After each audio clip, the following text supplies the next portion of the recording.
Myanmar and also regarded as an authority on the northeast of India. He's written many books. I think he'll be speaking first. And then secondly, there will be Professor Shiju from the Energy and Resources Institute in New Delhi. He has been to Myanmar last year, and I'm quite acquainted with his institute. I met some of the scholars in China. And third is Nguyen Wei from Myanmar.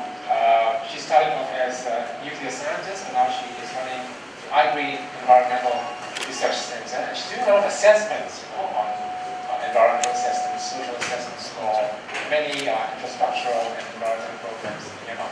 And finally, there is this Anna Murad, who is also an old acquaintance. She pioneered television journalism in the 40s, has many years of experience, and now she is working, I think, ardently in wildlife conservation. So, okay, shall we just proceed, and then I'll pass the floor to Professor Azarika. Thank you.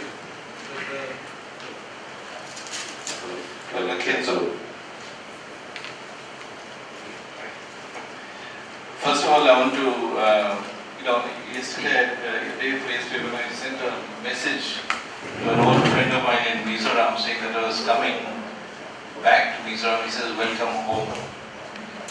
So, because I've been coming here so often in the last 2-3 years, including making of a film, writing of a book, my own research and so on, so it's really delightful to be back. I really feel I'm among family and friends, and I'm so glad that the king and I have finally met after a few years of trying to meet each other in Myanmar and Delhi and various other parts of the world. But anyway, here we are, and thanks to HBF and the Indian Social Science Institute of Social Sciences. I must not mix up with ISI. And the Indo-Burma Center at Alana Gulma and my colleagues on the panel. Thank you very much for this chance.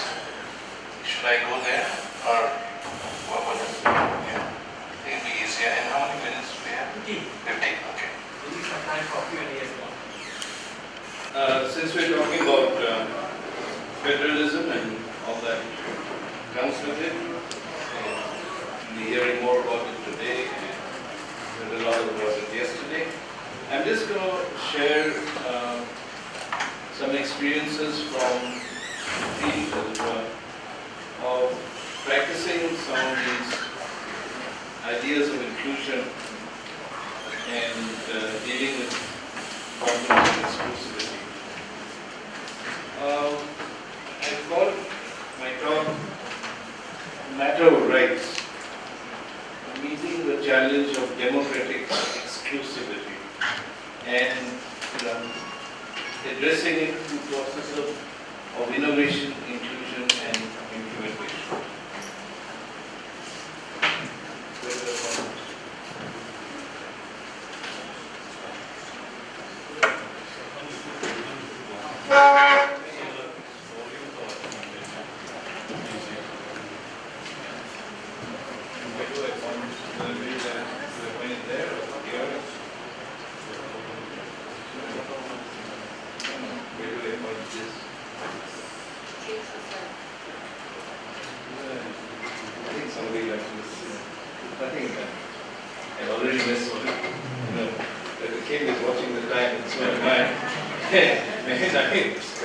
Okay, here we are.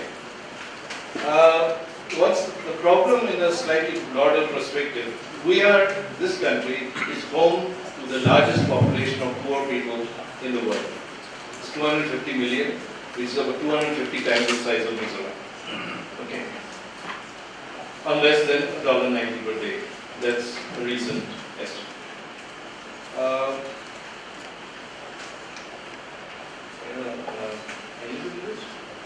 I'm sorry, I lost myself. So, number 2 is Nigeria, 86 million.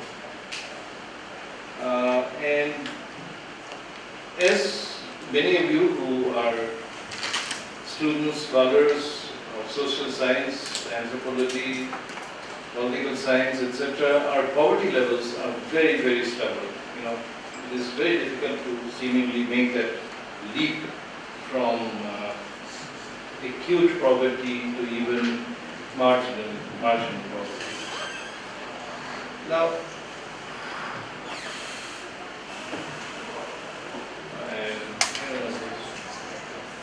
okay, so how do you start? Where do you begin? What is the, when you have a problem as significant, as substantial as this, all of us want to do something, okay?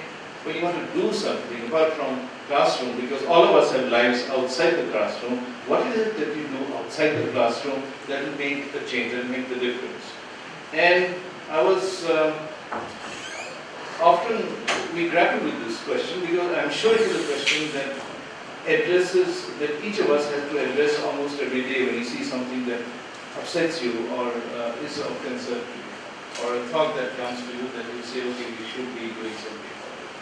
And I found from my experiences, look back in the area that is home to you, in the place that perhaps you can actually do something because you've got the networks, you've got the family, you have the capacity, rather than trying in an area where you're stranger.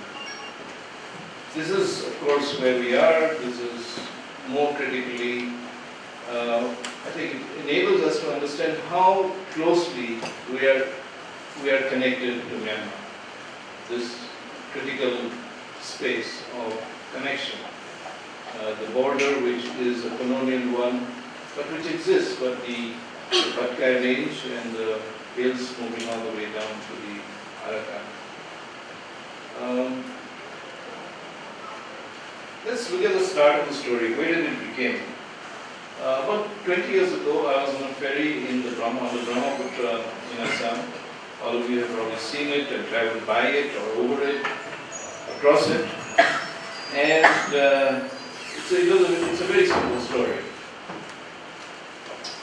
We were making a film on the river, Jahanam Barua, the filmmaker, and I. And we went on this ferry to the large island in the heart of the river called Majuli. And on that travel, we heard a very terrible story. The story was of a young woman. It's a very common story, but it was terrible. It was a young woman who died in childbirth because she couldn't access a health center, a health service in time.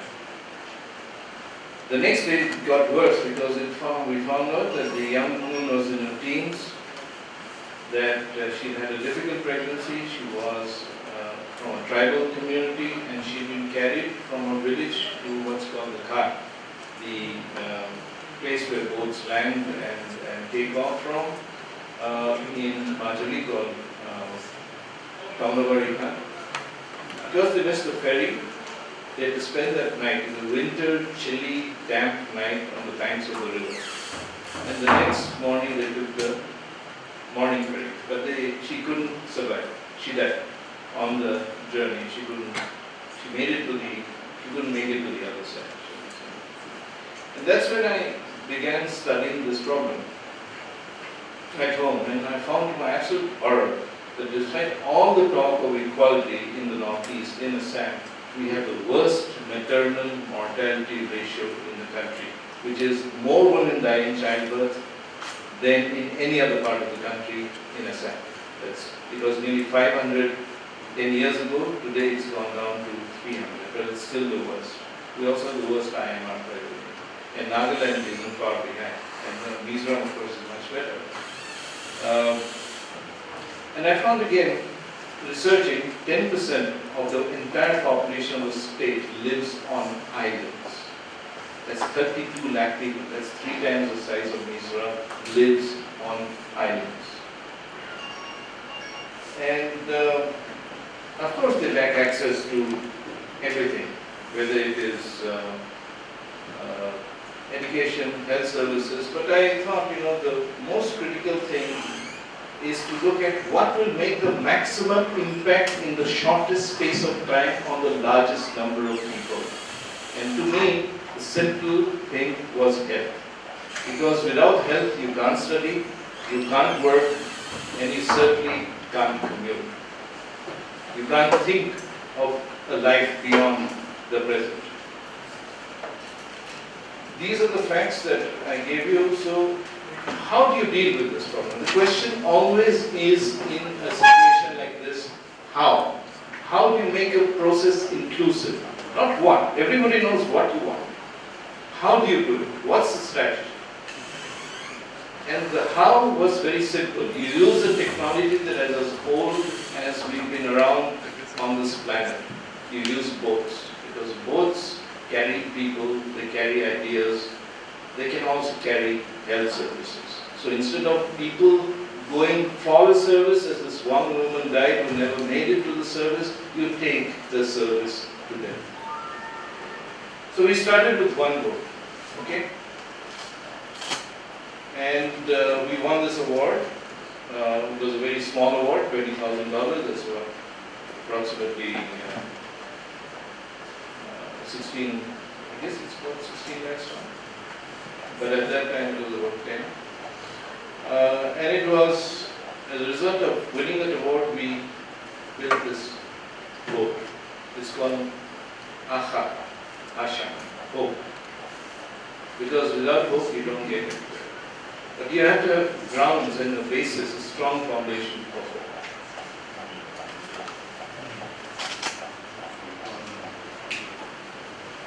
So, how do you move from one boat with a virtually a skeleton staff and make it impactful? How do you reach a large number of people? You have to show that it works. So, for the first year, no publicity, no media. I have a media background. I saw this as a great story, a visual story, which can be on every television channel. But I said, unless it works, we're not going to tell the media.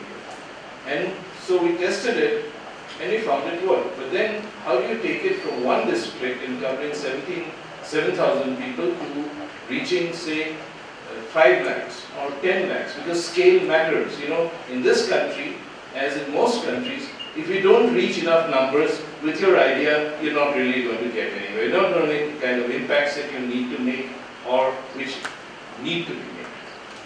So we then decided to partner with the government. And the government came forward with the simple proposal, the National Health Mission.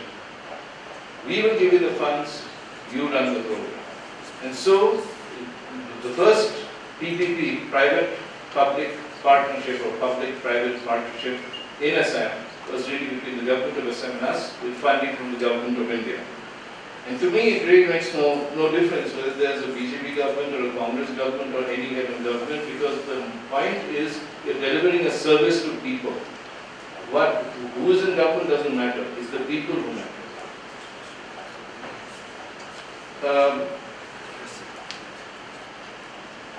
I set a target which was extremely ambitious, and my team thought I was mad, of 1 million people to be reached in the first 10 years.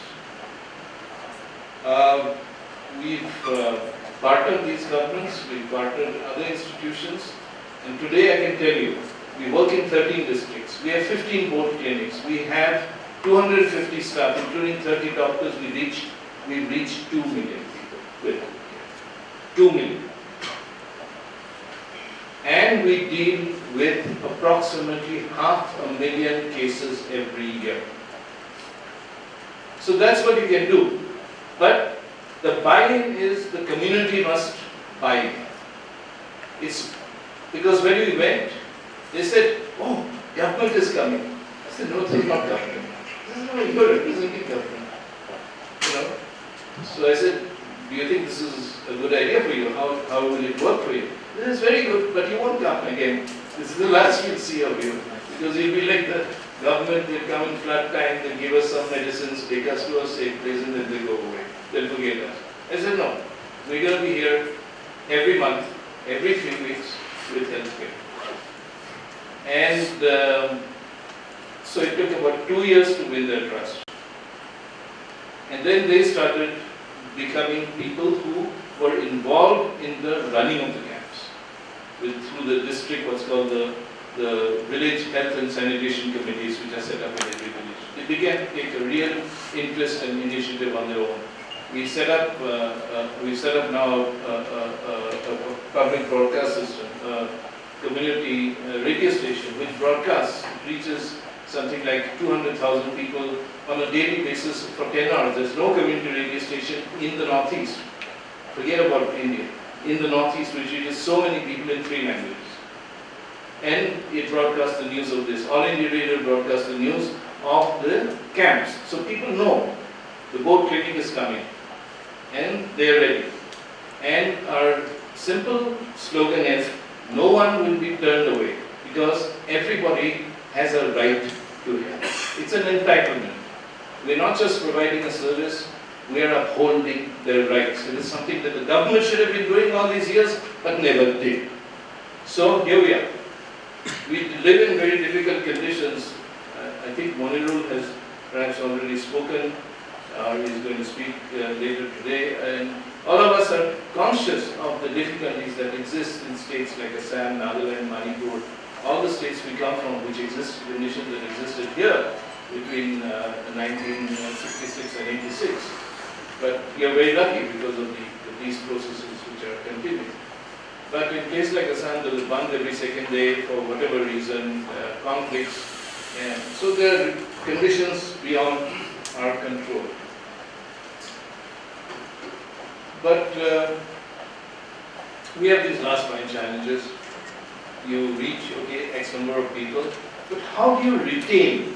You know, the service deliverer is as good as his or her team. And your team must be strong and robust and prepared to take up challenges. So the team, you know, retention of doctors or teachers in rural areas is very difficult. So the board, nobody second guesses them. They are the ones in charge. They travel extensively. You get fresh fish for breakfast. Anybody wants to go and travel, you're most welcome. And what is more, you feel you have a stake in what you're doing because you're in charge. Young people in charge of these challenges, of handling these challenges.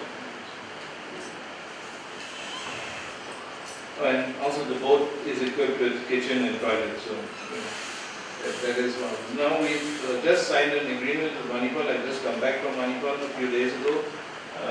Some months ago we signed an agreement, an MOU. So we'll be bringing in capacity into Assam, not just simple technology and reaching people, but improving the quality of teaching, of practice by involving the government at the Department of Medical Education as well as the medical colleges in learning what best practices in other parts of the country.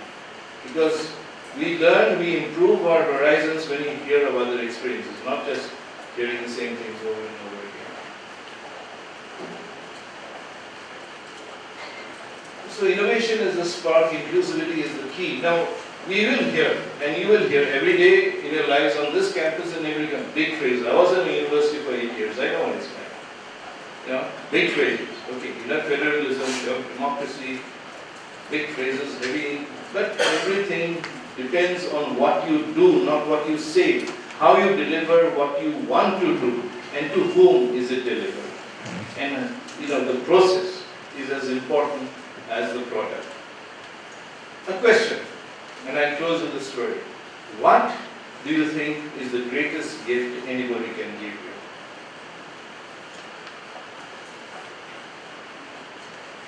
Anyone? Love and care. Love and care, that's close. Time. Huh? Time. Time, that's important. Life? Life. To me, the most important thing, all this included, the greatest gift is trust. You can give that gift to a stranger.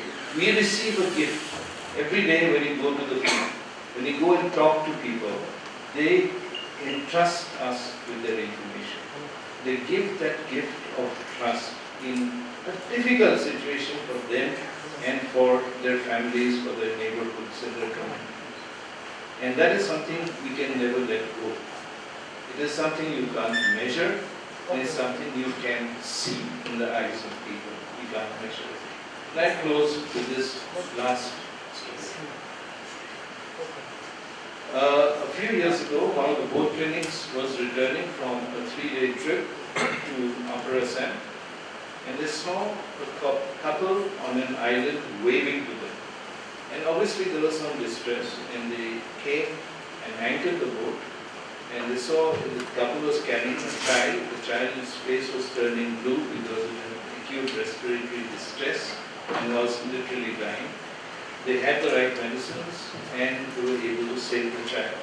But the doctor was curious. He asked the father, "How you seem to be waiting for us, as if you knew you were coming." He said, "Yes, I've observed you for 2 years. This is a couple living on their own on a tiny island where 2 channels of the Brahmaputra diverge." And that's the beauty of the story and the experience. If you go on this way, you come back in 5 days. If you go on this route, you come back in 3. You went on this route, and I knew you'll be back on this route. So that is the greatest gift. When a person or a community puts their life or lives in your hands and says, "We are with you." Thank you.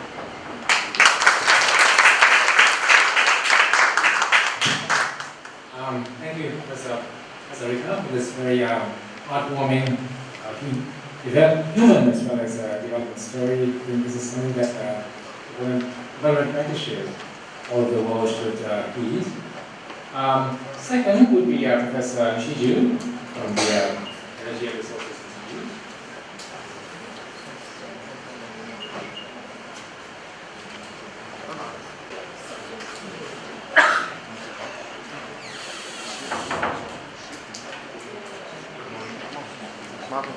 Respected members of the dais and of the dais. First of all, let me thank the organizers for the invitation. Institute of Social Science, Henry Ford Foundation, Burma Center Delhi, and Mizoram University, and especially HRPC for the wonderful hospitality that you have been giving us in this city of peace, love, and joy. The topic for my panel and the discussion that we will be having is on sustainable development. The concept of sustainable development has been defined wonderfully by the Brundtland Commission as a development that meets the needs of the present generation without compromising the ability of the future generations to meet it. Sustainable development has been defined to include 3 major components: social, economic, and environmental. And I will be largely concentrating on the environmental aspect, especially the environmental law aspect. And I think in that way I will be able to link it up to the larger theme of the conference, which is federalism. And when you speak about environmental law in India, I think that the Indian judiciary has played a major role. And the Indian judiciary has been instrumental in developing environmental law in India. So I would like to start with the discussion on the role of judiciary in federalism and especially in the context of governance. Yesterday we had discussions about American federalism, and it has been mentioned as one of the classical cases of federal constitution is American Constitution. But if you look at the history of United States of America, if America is a world power today, one major reason why America emerged as a world power after the Second World War is because of the expansion of federal government. And this expansion of the federal government has been facilitated by the American Supreme Court. Cases starting from McCulloch versus Maryland in 1890 actually enlarged the power of the federal government, and you had many federal agencies. And with a strong federal government, America could become a major political power. In India also, yesterday, Professor Surya has already mentioned about S.R. Bommai versus Union of India, a 1994 case, wherein federalism has been strengthened by the Supreme Court. The rampant usage of Article 356 has been curtailed to a great extent by the decision in S.R. Bommai. A year before that, in 1993, we had R.C. Paudiyal versus Union of India, a major case which strengthened India's asymmetric federalism, which was mentioned yesterday. We had Article 371F in the Indian Constitution, like many of these provisions in the Constitution which provide a special status to northeastern states. And we have Article 371F, which grants a special status to the state of Sikkim. And when you look at clause F of 371F, it dilutes one of the major principles of democracy in India, and that is no communal representation, no communal constituencies. That has been compromised in Article 371F, which was challenged as a violation of the basic feature of India's constitution in R.C. Bodhyal case. Interesting to read that judgment, and in that judgment we can see that the Supreme Court has said that, and quoting the Supreme Court, where they said that even wholly unelected legislatures can be accommodated within the constitutional framework of India. That means a completely nominated legislature even can be accommodated within the constitutional structure of India. So in that way, we can see that even the Supreme Court has been strengthening this concept of asymmetric federalism that you can see from Article 370 onwards. Now, when you look at the original constitution and the debates in the Constituent Assembly, let us try to see whether the constitutional framers actually wanted to give that place to the judiciary. When you look at the debates in the Constituent Assembly as well as the provisions in the Constitution, original Constitution, we can see that there has been a reluctance on the part of framers of the Constitution to grant this power of governance, to grant this power to the judiciary on matters relating to policy. You look at, there are a number of articles in the Constitution, original Constitution, which bar judicial review. Classical case is Article 37, which says that directive principles of state policy is not justiciable, that you cannot challenge a governmental action on the ground that it violates directive principles of state policy. You have Article 222 and 212, which says that parliamentary procedure cannot be challenged in a court of law. So when we see that almost all the bills are introduced as money bills in the parliament, I think that the framers of the Constitution has closed that avenue of going to the court by providing Article 122 and 212, which says that procedures in the parliament and the state legislatures cannot be questioned in a court of law, and the speaker's decision shall be final with regard to that. You look at Article 262, again, one major source of contention is with regard to sharing of waters. I come from South India, and I know that how vicious and violent these fights can be between states when it comes to sharing of waters in the water rivers, in the state rivers. And we have Article 262, which very clearly says that Parliament can make a law which can take away the power of judiciary, that judicial review may not be possible as far as interstate river disputes are concerned. You have Article 329. Many cases in American Supreme Court came with regard to this concept of gerrymandering. How do you delineate a constituency? Now, Article 329 very clearly says that on matters relating to delimitation of constituencies, even matters relating to election results, etc., cannot be challenged in a court of law. So we have clearly delineated that political question from judicial review. And the classical case is Article 21. Article 21, which grants you right to life and liberty. And knowing the example of the United States of America, the constitution framers were very clear that they will not put in that word due process of law in Article 21. And we had this term, procedure established by law, which wanted to take away a judicial review in a significant way. So from all these provisions in the Constitution, we can see that the framers were not very happy that judiciary should have a say in governance. Judiciary should have a say in matters relating to policy. Any study on Indian Constitution cannot be complete without the constitutional amendments. We have already had 101 amendments. Works out to be 2 amendments on an average. In a year, we have around 2 amendments. And in the last few years, the rate of amendments have gone down. And we found an answer for that. We nominated Sachin Tendulkar to the parliament, the master blaster. And after he came to the parliament, we crossed that century. We covered 100 amendments. Now we have 101 amendments to the constitution with GST being passed. It was also a constitutional amendment passed both by Rajya Sabha and Lok Sabha. Look at the number of amendments. You can see that the majority of these amendments have been to bar judicial review. Look at part 3, what amendments which have taken place. You look at 39th Amendment, which has been to bar judicial review.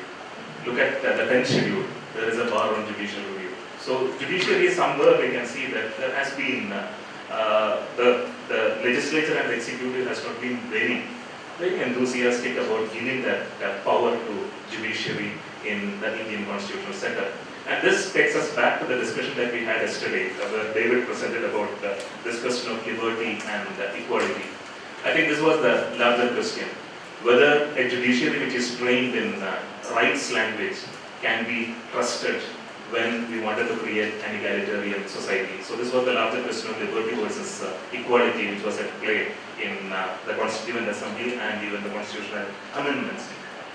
If there were so many constraints, how judiciary became so active in India, okay? And how environmental law is one area wherein a lot of activism has taken place is an interesting study in itself. I think that there are three phases where you can see that judiciary has captured this space of governance and policy. We had the phase of, in the basic structure case 1973, a direct standoff between the legislature and the judiciary, followed by this ugly incidents of supersession, emergency, committed judiciary, all these debates that we had after 1973. But after the emergency, post-emergency, we can see that judicial activism comes in. And it is not all of a sudden that came out with this activism. There has been 3 stages, and I would like to characterize it in 3 different stages. The first was activism by stealth. I would call it as activism by stealth or stealth. How was it done? I will give you an example of a wonderful case which has huge ramifications for federalism. State of Rajasthan versus Union of India. If you remember the facts of the case, after emergency, when the general elections were held in 1977, there was a complete rout of Congress party in northern India. It's a study in itself, how southern states voted in favor of Congress. Kerala, all the 20 seats went to Congress, even after we had so many excesses of emergency. But North India, we can see that in many states, Congress could not win even a single seat. So there was this question, a party which has lost the confidence of the people, should they be allowed to continue to govern the states, even though they had majority in the state legislature? And we had the Union Law Minister Shanti Bhushan writing a letter to all the chief ministers, requesting them that you go to Raj Bhavan, Governor's Palace, and submit your resignation, tender your resignation. So there was an imminent danger of all these 9 Congress-ruled governments to be dismissed under Article 356 of the Constitution. State of Rajasthan, invoking a provision in the Constitution, files a case against Union of India in the Supreme Court of India. And here we can see that the draft of Supreme Court comes in.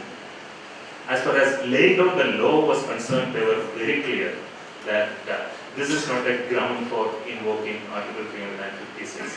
Losing parliamentary election is not a ground for dismissing a state government. They were very clear about that.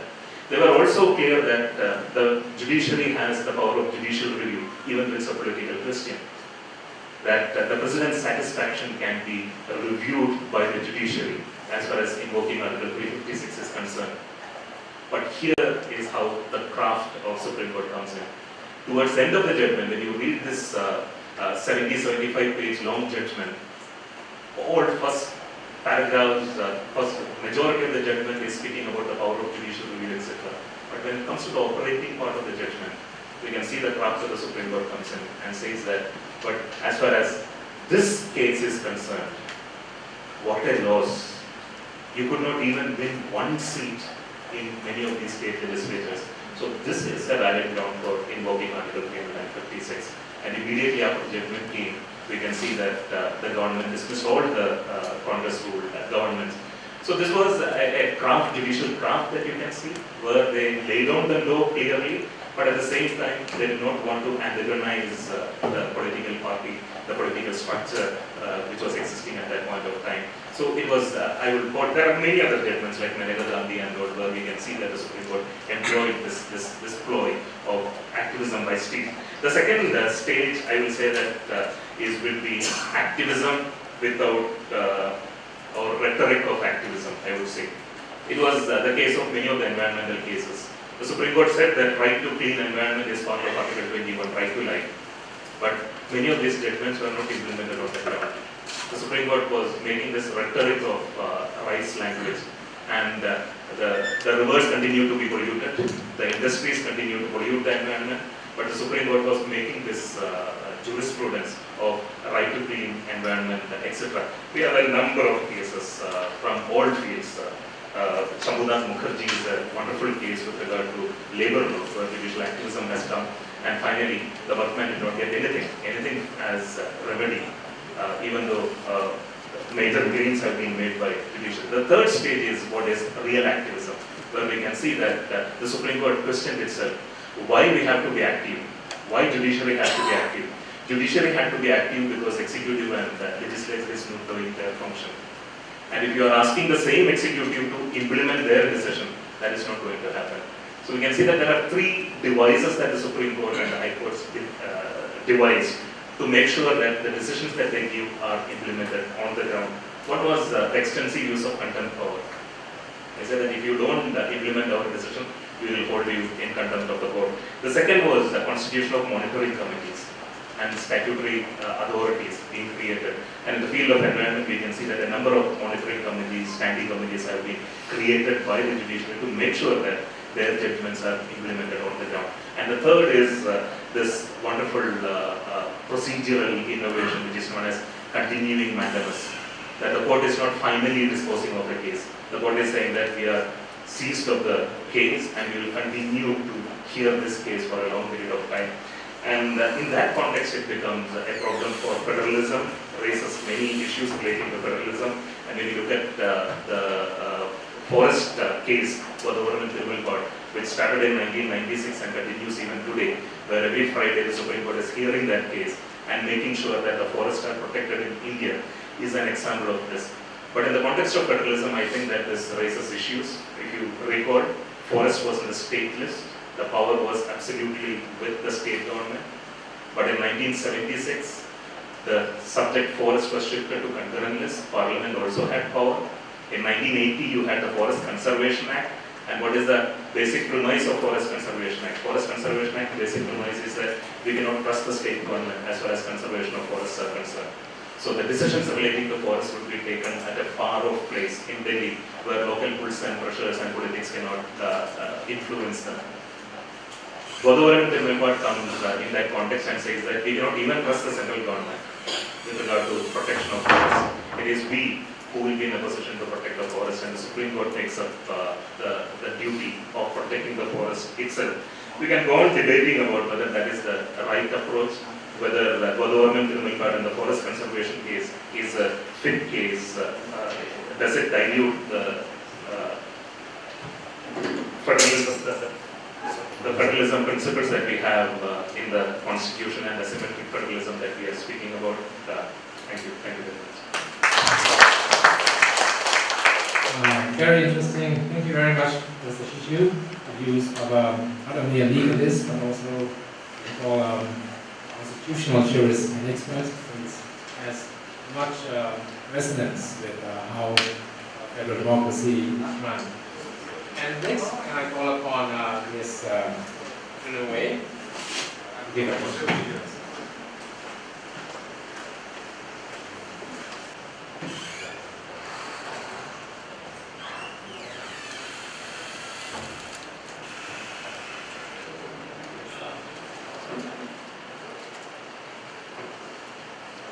My presentation is Inclusive and Sustainable Development, Challenges and Opportunity in Myanmar. Firstly, I would like to talk about the Myanmar profile. The total population, according to the census 2014, is 31.4 million. However, the data present here is from the UN Habitat that has a slightly higher figure, 55.7 million. Population density is 76 per square kilometer. Total area is 676 square kilometer, and then the urban area is 32.6%. and employment rate in Myanmar is the 5.2%. The round about the 25% is 25% of the total population is below the poverty line. And one of the key challenges in Myanmar is the poverty. And poverty is the problem issue in Myanmar. It is a chronic issue. This slide is the poverty incidence at the state and regional level. We can see the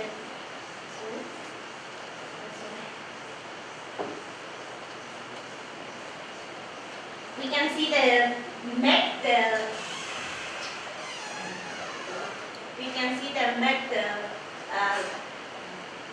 Here, the Chin State, and near the Mizoram, that area is the highest poverty incidence. Second highest poverty incidence is Rakhine, that is the Shan State. These are the ethnic minorities areas.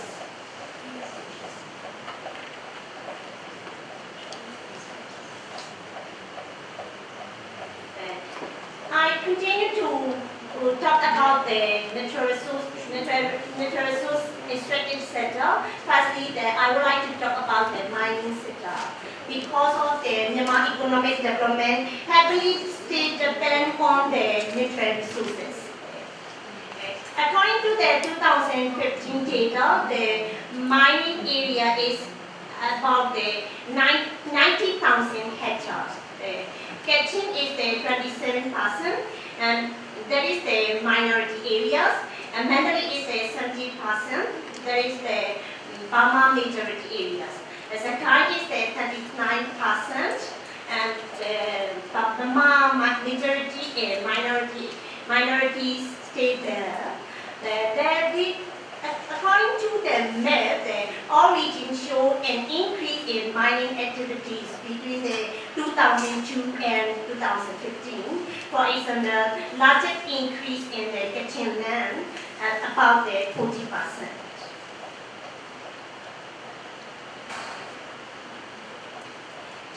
We have a key issue for the mining sector in Myanmar.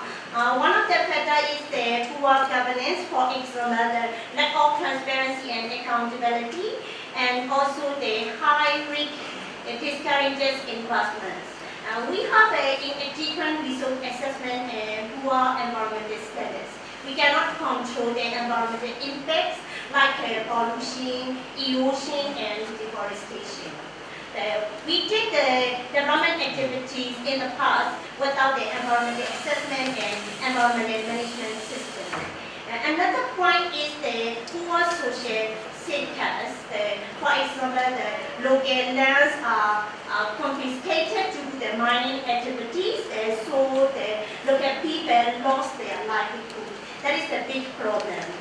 Another point is the health and safety issues. The local people near the mining area, they feel like unsafe and health and insecurity.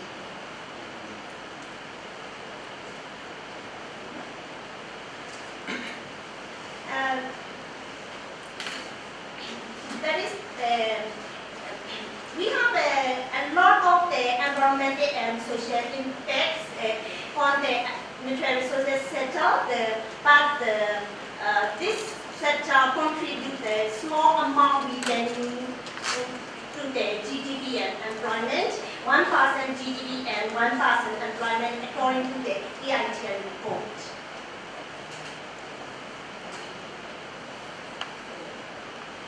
I'm going to talk about the hydropower sector. This map is the geographic areas of the ethnic minorities. Most of the hydropower plants are located in the ethnic minority areas.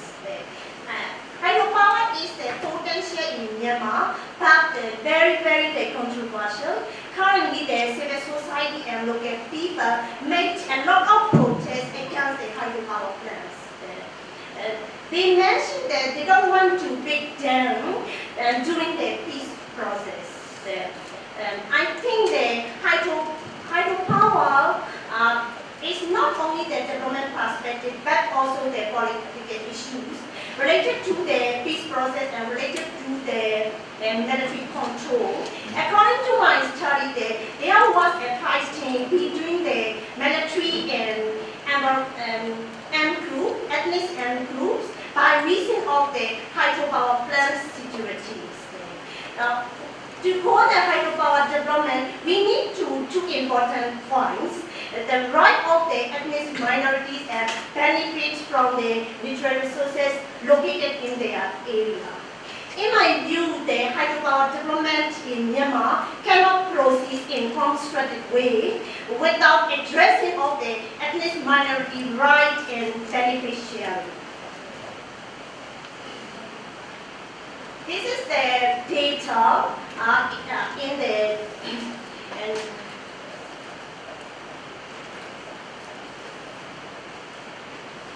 we have the 9 existing in ethnic minority area, 19 plant hydropower plant in the ethnic minority areas.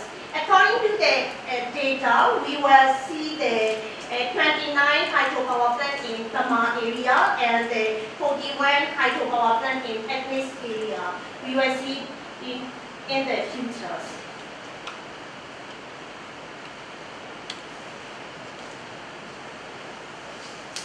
This is my research, and currently I'm doing the strategic environmental assessment on the hydropower sector. I conducted the stakeholder workshop last year. Stakeholders are the government staff, civil society, community-based organization, and local people. They considered about the all development activities, the pattern of the hydropower development. They mainly discussed about the environmental pressure like pollution and like deforestation and mining impact and something like that. The second issue they mentioned is about governance. There are no rule of law and weakness of law enforcement and lack of transparency and accountability and limited participation. Some issues are the cultural pressures, indigenous rights, and flooding, and something like that. Another resources I discussed is the forest sector. We have about the 80.4 million acres of the forest cover. According to the Forest Resource Assessment 2010, Myanmar included in top 10 countries lost the forest in the world. During the 1990-2000, Myanmar lost about the 435,000 hectares per year. During the 2010, we lost about the 310,000 acres per year. From 1990 to 2010, we lost about the 7.4 million hectares of the forest area. This is the key issues for the forestry sector in Myanmar, like the hydropower sector and like the mining sector. Poor governance, lack of planning, and demand for fuel wood, and degradation of the forest and illegal logging and cyber import.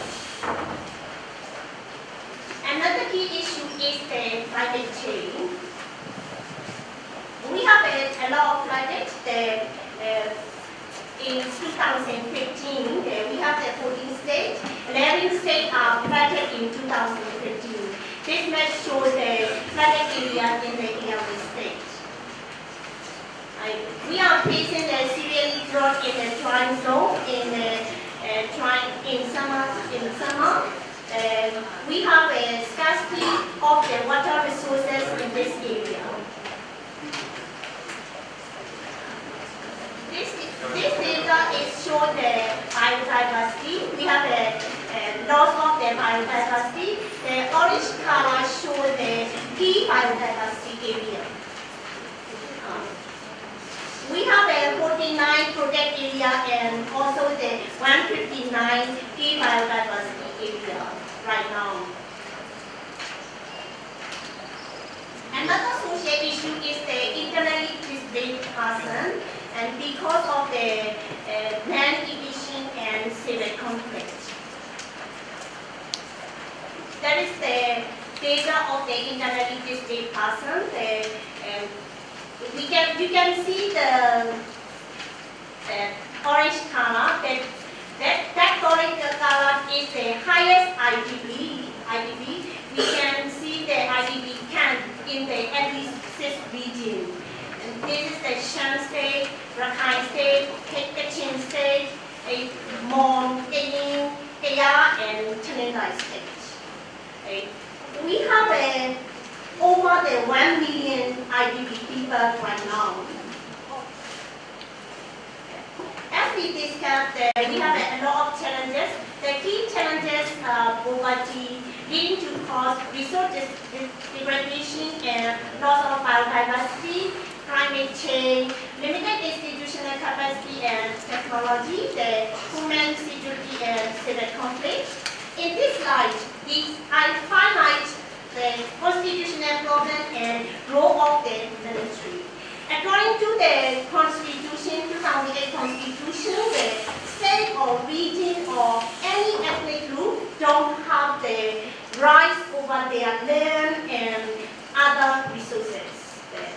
Another point is the military dominant position. 25% of the military participation in the parliament. In addition to military has the two big companies, has the monopoly on the Myanmar economy, especially the natural resource sector. They own the 54 enterprise, including the banking, mining, telecommunication, food industry, many things there. In my view, that is difficult. Really have to vote for the democratic federalism country, and also to be the inclusive and sustainable development. My question is, what is our solution for the inclusive and sustainable development? And I think that we have the opportunity and the political constraint. We need to consider the environmental federalism or natural resources federalism. We need to make the benefit sharing policy on the natural resource sector and to develop the natural resource policy in each state, and to develop the fiscal responsibility and power to the state and division based on the consensus and in a transparent manner. And also to promote people participation and to create a constructive dialogue among the different groups. And also to make economic development policy for the decentralized government in line with the environmental conservation and social protection, and to encourage privatization and to support the local economic development. I think that Myanmar has gone a long way to go for the democratic federalism country. We have a long process. Thank you very much for your attention. Thank you very much for a very comprehensive and thought-provoking presentation. My name is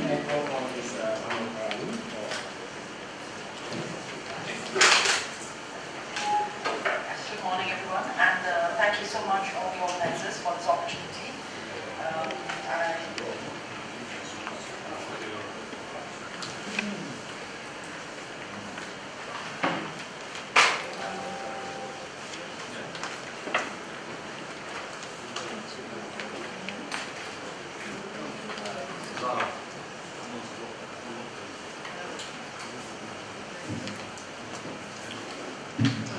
Thank you.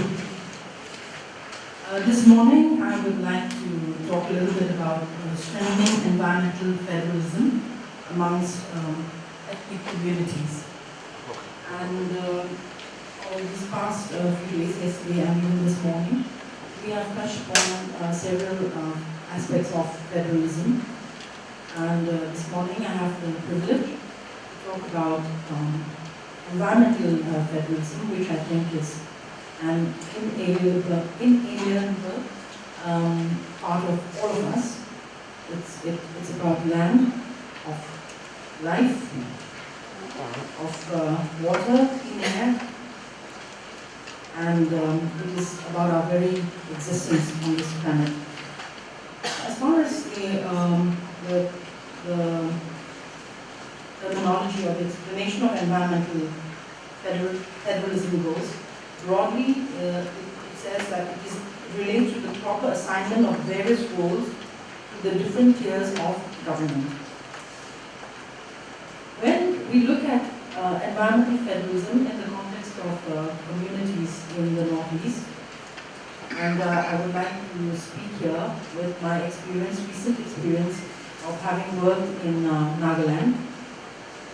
Of all the states in the Northeast, Nagaland has a peculiar position in terms of constitutional rights over land and resources enshrined in Article 371A. Very often, in recent times, this Article 371A has turned out to be quite controversial when it comes to other issues of gender rights or equality. But when it comes to the issue of land and resources, I think we are one state in the country who have unquestionable rights over the land and its resources, and what we do with the land and its resources. Unfortunately, over the years of since the creation of the state of Nagaland, we have not been very responsible with managing our resources. And the interpretation of Article 371A, with having the rights over land and resources, did not come with the tag of accountability over your land and resources. So today we see that Nagaland is, unfortunately, has recorded amongst all the states in India the highest rate of deforestation of its forests. And its forest cover is dwindling rapidly and fast. But in spite of this, there are still some shining moments, I would like to say. And that is what I would like also to share with you today. There is a small awakening of conservation movement across the state. And this stems from finally again looking at the land and resources of forests, of rights over mountains, streams, of whatever is in the land, and even with regard to oil, the exploration of oil. There have been many interests shown by multinational companies to explore the oil. And there have been explorations that have been carried out, but now there's been a conflict of interests, and at the moment the oil fields which are lying in the district of Wokha are at a stalemate, because the equation of resources between the state and the people who own the land has not been sorted out.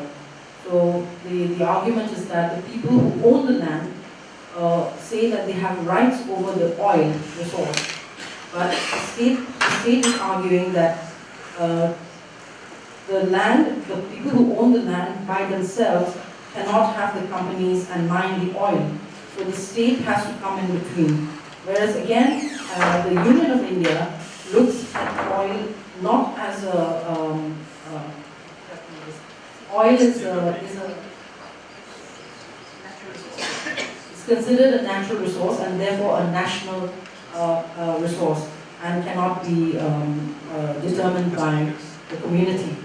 So there is a conflict of interest here. But in other cases of forestry or even wildlife, for that matter, much has been left to the imagination, let us say, of communities. And along with this set background of ethnic and traditional communities and traditional values comes in this whole struggle of finding your space in the modern world with exposure to education. We find that today more and more young people are in fact going out of the rural areas and going into the urban centers. So there's a migration from the rural to the urban centers, and in the only connection that young people today have, the majority of them have with their own villages, is the only time that they, most of the times, when they just go back for hunting, or there are occasions where young people just don't have any connect with their villages anymore. So on one hand, we have a rapid dwindling of connectedness with your land, with your soil, with your area, and so you lose a kind of connectedness with the area where you come from, and your understanding of the role that you need to play within your community. So these are some of the modern challenges, I would say, that are arising in Nagaland, and I think it's also true for a lot of the communities across the northeast of India. When it comes to conservation and environmental issues, so I was trying to say earlier, there is a small spark that is taking place across Nagaland, where communities now, traditional communities, are now looking at conserving or creating community conservation areas. And this is rapidly taking shape, and there are over now 700 community conservation areas that are spread across the state. And when we talk about land in Nagaland, it is very, very clearly defined. Territories are clearly defined by the many tribes that exist, and we've been divided into districts. But even within the districts, communities will have very particular specified land holding areas. So community conservation areas are coming up. The first well-known community conservation area success story was, of course, the Panama experience, where the community, after witnessing the killing of 300 or so live tragopans in a year, decided that something needs to be done and that there has to be something left for the next generation. And so in Nagaland, decisions are not taken easily, especially with this village. So they debated this issue of conservation for 11 long years. And they implemented this law, finally, which was binding on all the residents of this village. Now what happened was, one would think that after 11 long years of a law that, of an act or a law that was going to be passed in the village by the village council, and a participatory law that was enacted, would look after itself, would naturally be strengthened and progress. But unfortunately, that didn't happen. And about 10 years down the line, the pressure to reopen hunting came upon the villagers and the elders. And when we look at why this happened, there was no continuation of the process that had been begun being passed on to the next generation. So the young generation did not understand, did not comprehend the importance of the decision that was taken by their elders. And it is only now, just in fact last year, that another decision has been taken by the village council to ban hunting in Panama, even during the mating seasons of the animals. So when we look at conservation, every village, every area will have a different approach to it. And some of the problems have been that if Konoma takes a decision to conserve the area, the village adjoining it does not.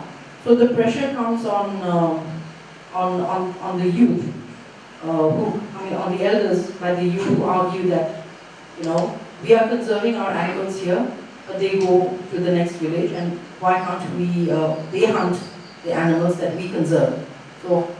So we need a lot of understanding even in that to create corridors of conservation areas.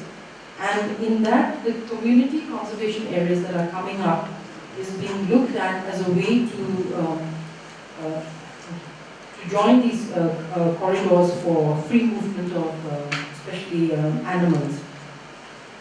The most recent example would be of a success story, would be the story of the migratory Amur falcons with which I have been associated. And this is one example which I think where, when we talk about federalism, whereas I tried to explain earlier that Nagas have complete right over the say, over the way they manage their land and their resources. This was one instance where the community, the government also played a very big role in stepping in at the right time, and the NGOs, other organizations, had a big role, and they all merged together to make it possible to bring us a ban on the slaughter of these migratory birds, which the spillover of this effect was that villages, not just across Nagaland, but across the long east, began to say that, oh, Amur falcons, well, these birds also come to our area. So we are also conserving Amur falcons. There were villages in Nagaland which said, oh, these birds, well, much before the ban imposed by the villagers of Pampi, we have been conserving these birds for the last 5 years. So unwittingly, the falcon, the small little raptor, became a conservation symbol across the northeast.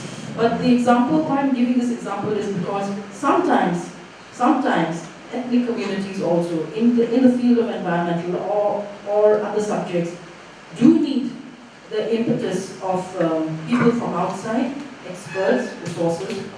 The story of the conservation of the falcon hinged not just on local players, but also on the support that was granted for local players like us to carry out our program through the intervention of big wildlife organizations, like whether it was Bombay Natural History Society or the Raptor Research Conservation, big wildlife NGOs who came in, who were not there before, but who took up the opportunity to partner with local communities and bring about a change. So I just feel that I'd like to be guided by the Native Americans saying that for them nature is all about community, it's being connected, it's being humble, humility, and whatever actions we do, we think about the seventh generation.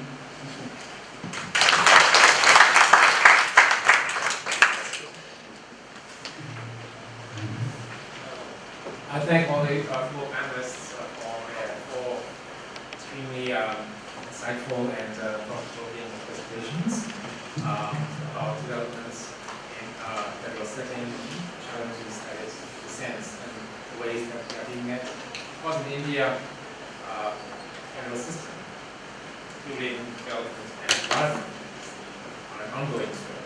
Still, there are lots of challenges. Myanmar is on the verge of these are things that we will be grappling with in a very short time. So, okay, now, I'm sure there will be a lot of interest. I open the floor to questions. We will take 3 questions at a time, so kindly identify yourself. And if you have comments are welcome, and also please speak at both sides. For the program, since we have shifted the working session 4 to the 5th. So now we are in the 5th working session.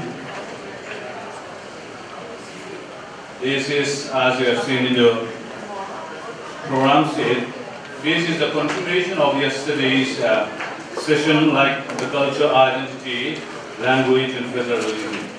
This is ethnic identities. So I may not be the right person, but I have a little link with this very topic, since I'm working on this ethno-medicines in my research field. So I have done some of the documentation and even some of the chemical analysis of those identified ethno-medicinal plants. So I may be just include myself within the boundary of this very topic.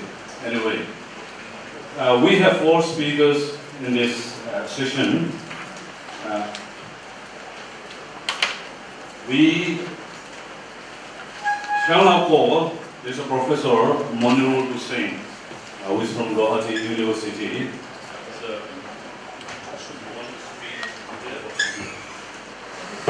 Okay. So let us invite Professor Monirul.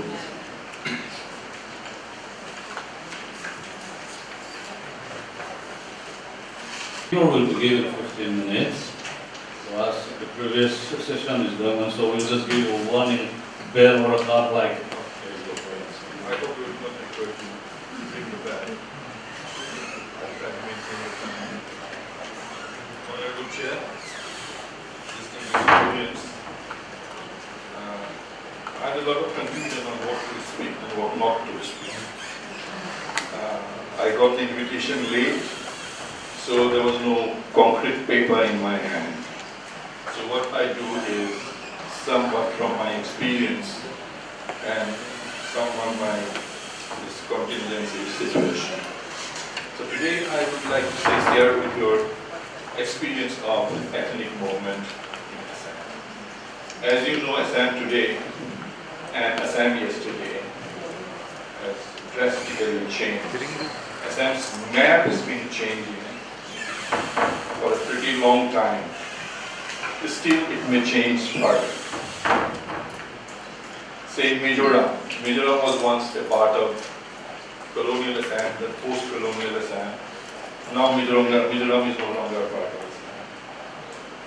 Meghalaya is no longer a part of Assam. Shillong was our capital when we were at the school and college. And for demands, we had to go to Shillong as a student of Cockney College, so that this is our demand. Now we are not required to go to Shillong, things are done in the school itself. Right? So Assam is undergoing a tremendous kind of a change. Its map has changed. Sometimes it increased artificially and sometimes it decreased substantially. And there is no certainty of Assam's today's map. I think map has a possibility of again further change.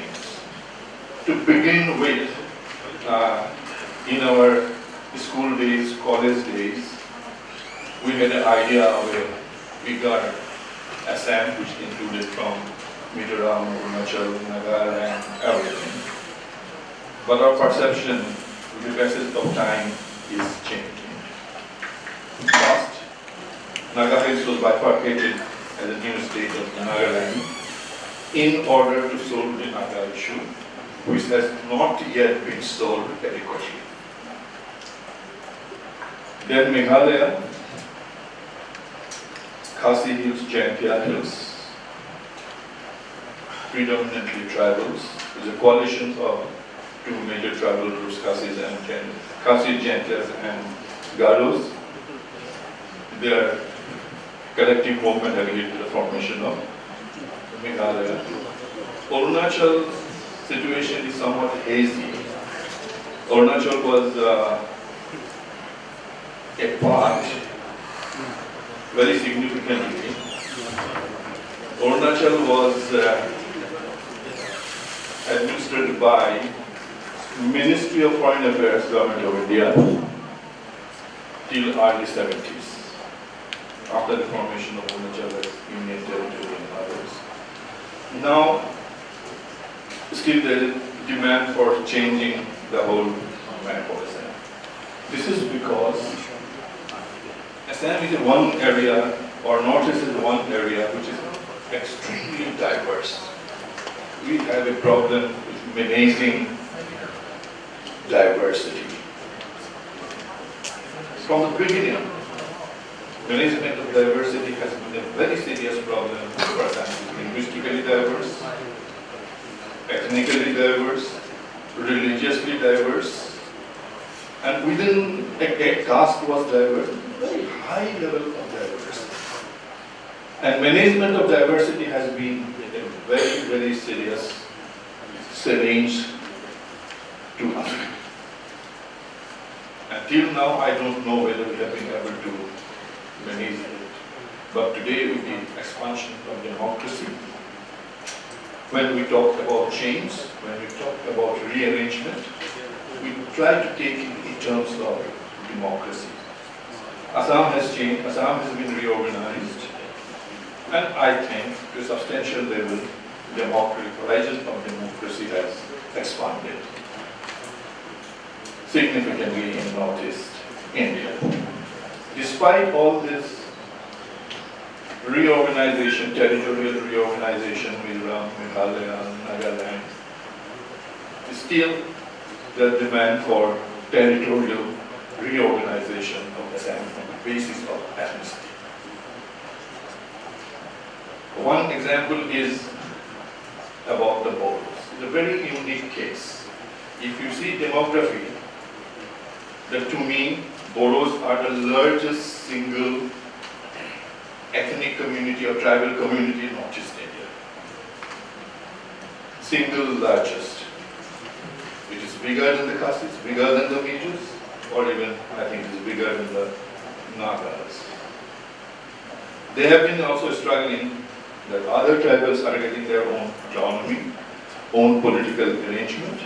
Why not we? Being the original or first inhabitants of Assam is very important. As far as the history says, that Boros were the first human inhabitants in Assam, and they feel that they have been elected.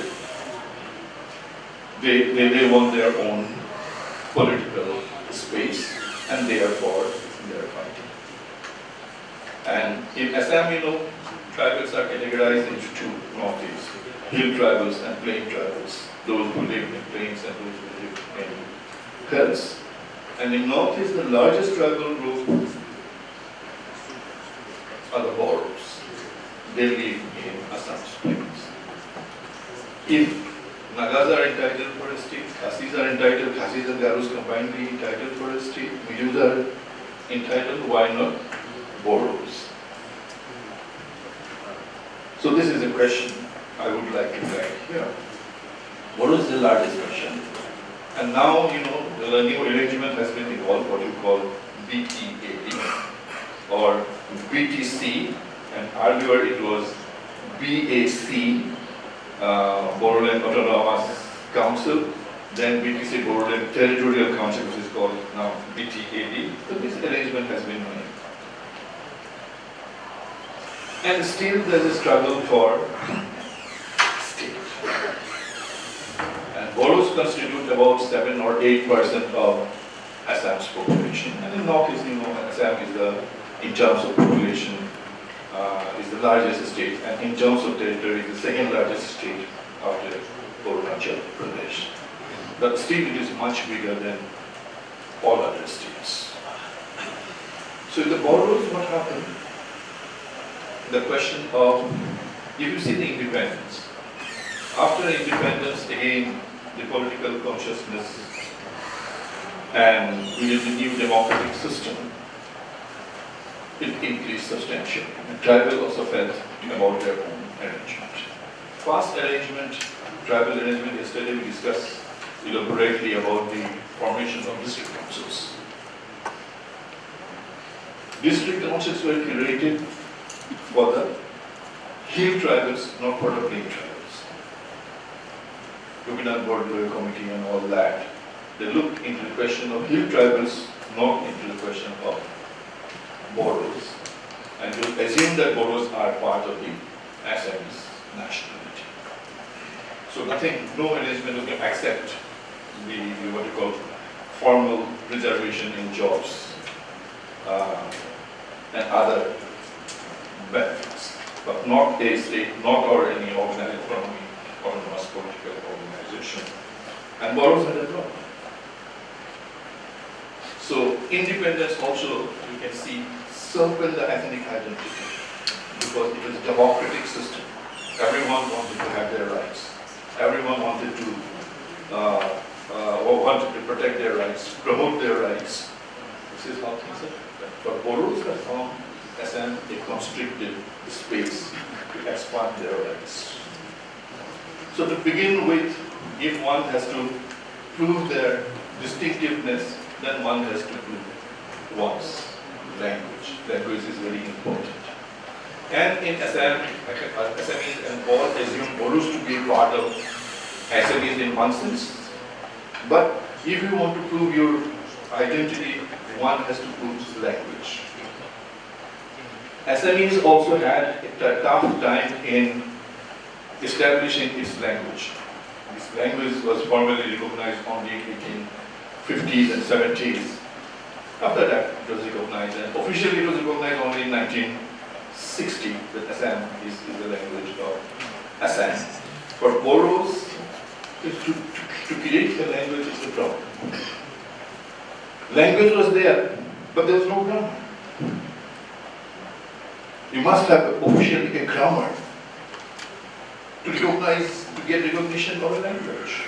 So Boros could write the grammar only in early 50s. And after that it was recognized, and Boros have what you call forwarded their ethnicity on the basis of language.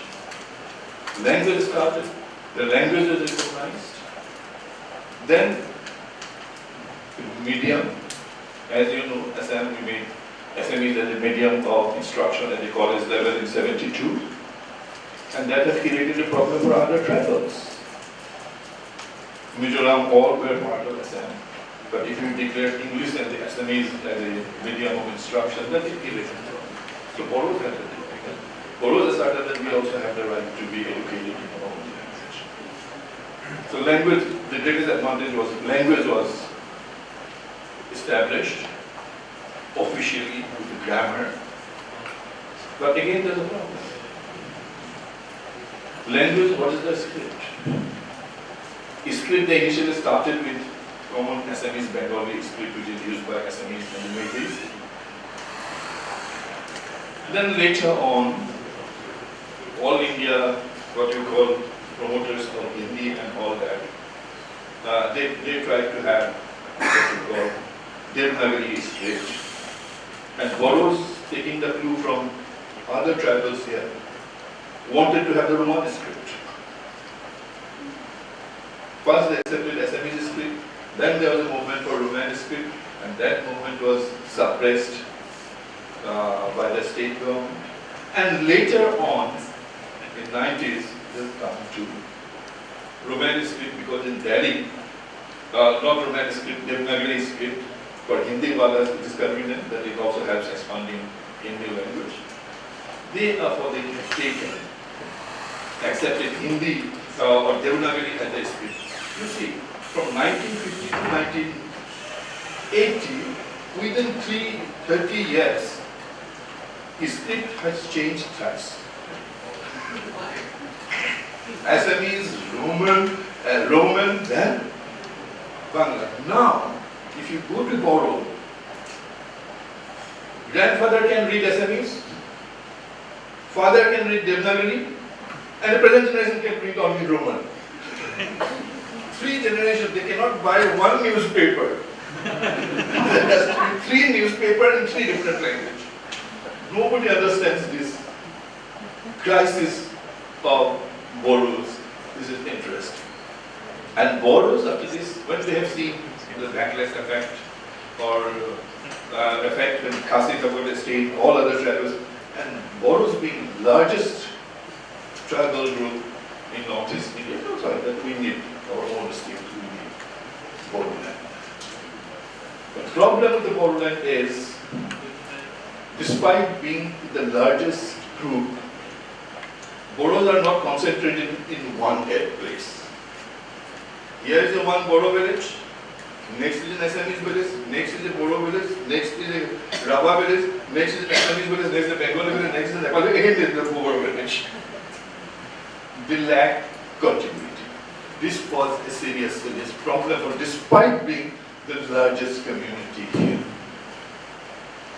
They are for, when they asked for Bodoland as a separate state, it is a problem. Then there was a discussion that we go for autonomy.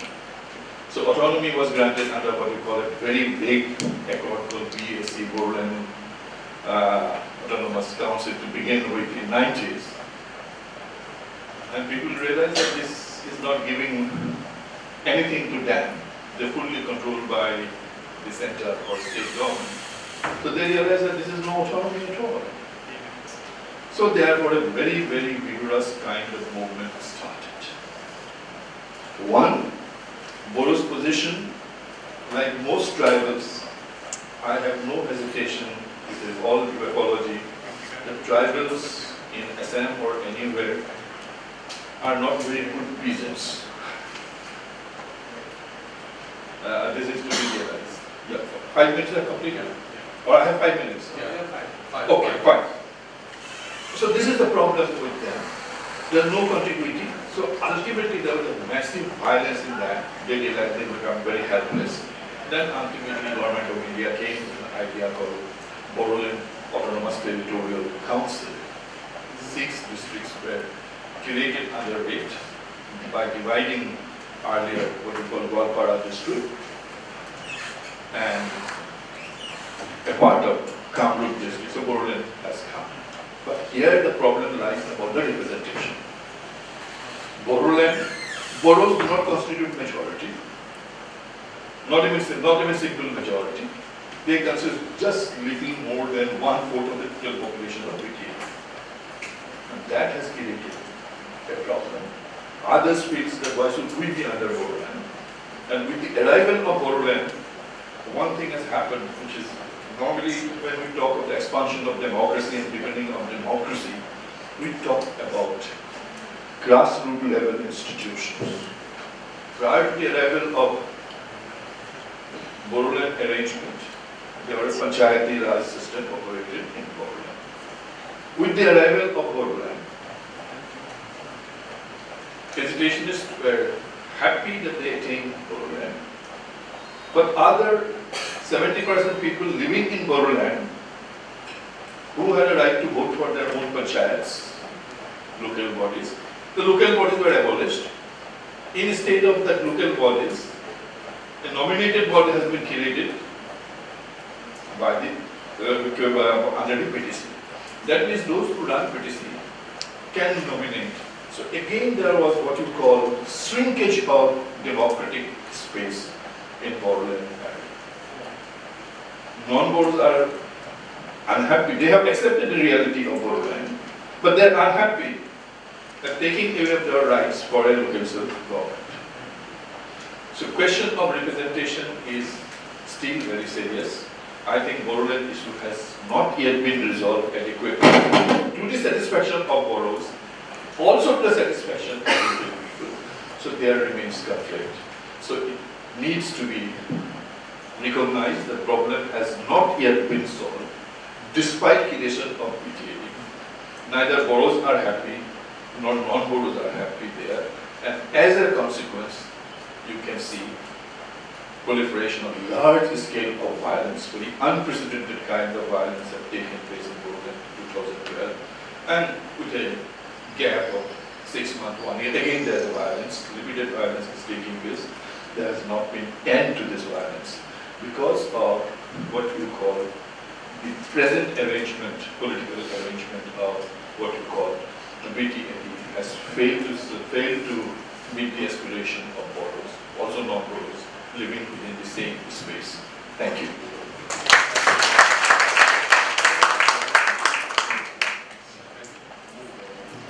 Thank you so much, Professor Hussain.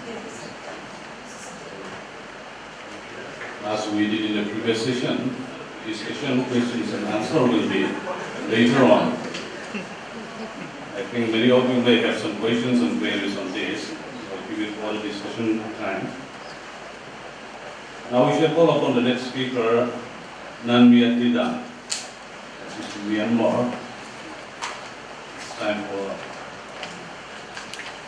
Firstly, I would like to thanks to Institute of Social Science and HPS Myanmar in India, and also Mama Center Delhi, bringing me the opportunity for share experiences between Myanmar and India.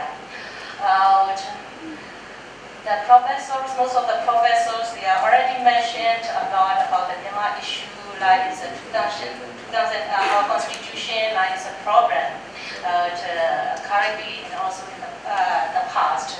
As me, I would like to focus on like the changing political process related to the Myanmar peace process, because which you also present is about the ethnic, like this ethnic right regarding on the economic and also environmental issue. Also, you can see it left out equal right for everywhere, like it's not only the language, identity, and also the social economic issues in Myanmar. That's why the government in Myanmar also is seeking to not like is within the constitutional chain, and also they are also now more looking on out of the constitution, like is a China, NCA, and National Dialogue Peace Process. So I would like to mention and also focus on this process.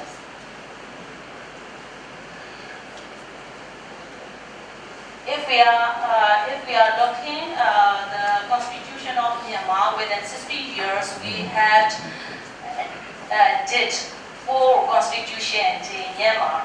1947 constitution, just only 14 years we are practice this constitution, and also 1978 constitution, only 14 years also we are practice, and also did a new constitution.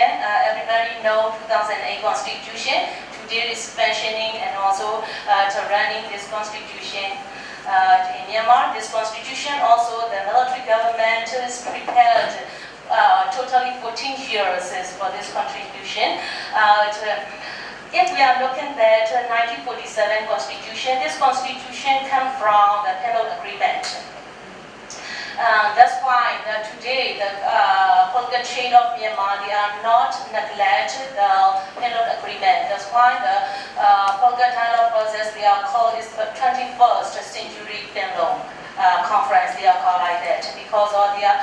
If we are talking about the ethnic issue, if we are talking about the federal issue, we cannot neglect the Penal Agreement and also Penal separate. So the question is raised now: what is Penal? The Penals means for independent autonomous state. This means as no the Chinhe region and also Chin, Kachin, and Kranny Hill regions and Federate Shan Union and also British Burma. They are coming together and also join together and also sign together to found a Union Federal of Myanmar together. It means that the Myanmar there's a joint owned together by 4 independent autonomous states. This is the map. I cannot download from the internet because there is a lack of internet in here. I cannot access internet in here. This is the first flag of Myanmar after independence. It means the 5 region, 5 state, independent autonomous state, they are founded together, the Union Federal of Myanmar. But at the time, the Burma majority, they take opportunity like this, due to the lack awareness of the ethnic part, they are lack of like political and also law awareness. So they take opportunity from it to make 2014-7 constitution. The main problem is they are defined their geographical, like is a state and region. Burma, they are not take their own region at that time. The other, like is the ethnic minority, they give like is a state, and also the Burma majority, they are not define their state, and also they are separated 7 states and 7 regions. It means that the minority ethnic need to like is automatic as enter like is by the Burma majority. So and also they said the 2014 constitution is a federal, but this is not a federal. It's real. In real, this is like is a unitary is a constitution. Is one of the constitution making person, Chantong also is already mentioned. Is this real? This is not a federal constitution. It's a unitary constitution at that time. And if we are looking at the constitution problem of the Myanmar, we can see is the true issue of the root cause. It is about the ethnic issue and also federal union issue. If we are looking at the ethnic equal right, we cannot see they are not implementing and also didn't putting anything about the ethnic right to the constitution, three constitution in Myanmar.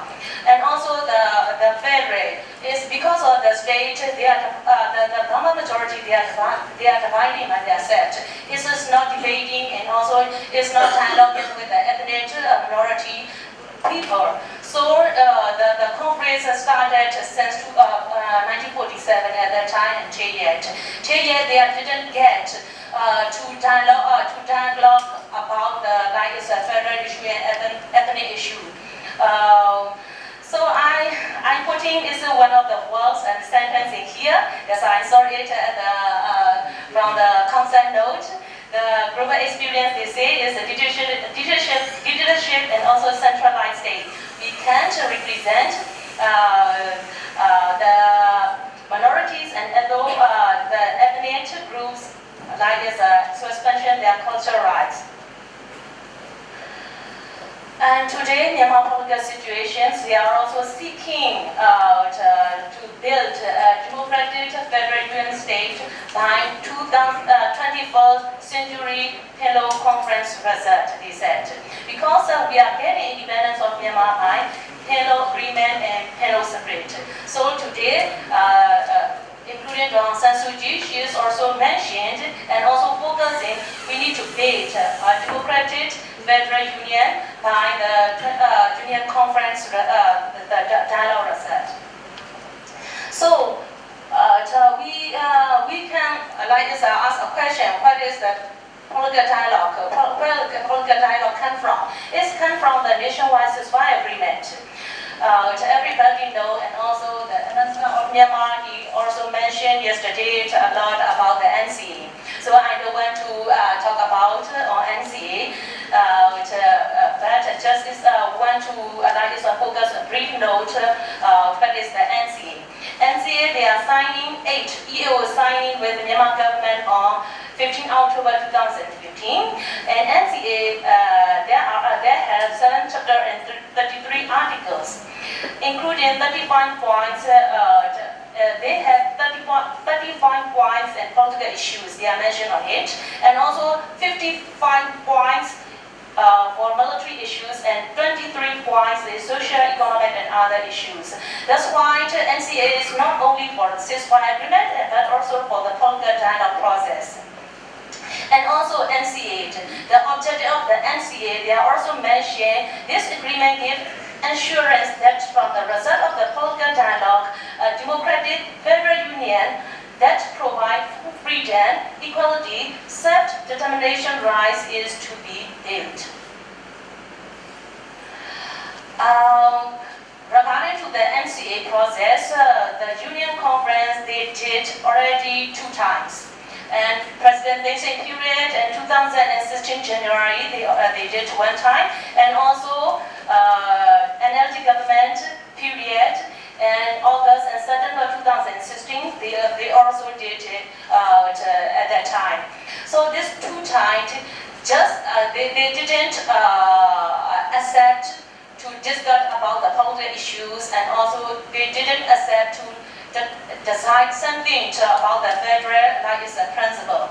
Just this two conference, we can just propose our policy papers and our voice to the Union Conference.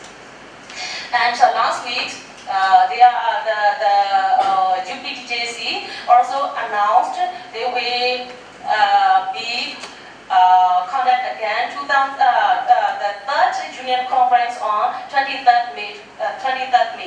So this conference is a little bit with the other two conference, the last two conference. This conference, they really want to be designed the future federal principle of Myanmar, they said, that still dialoguing and also debating on this issue, because of the other, like in NCA group, also debating on the framework.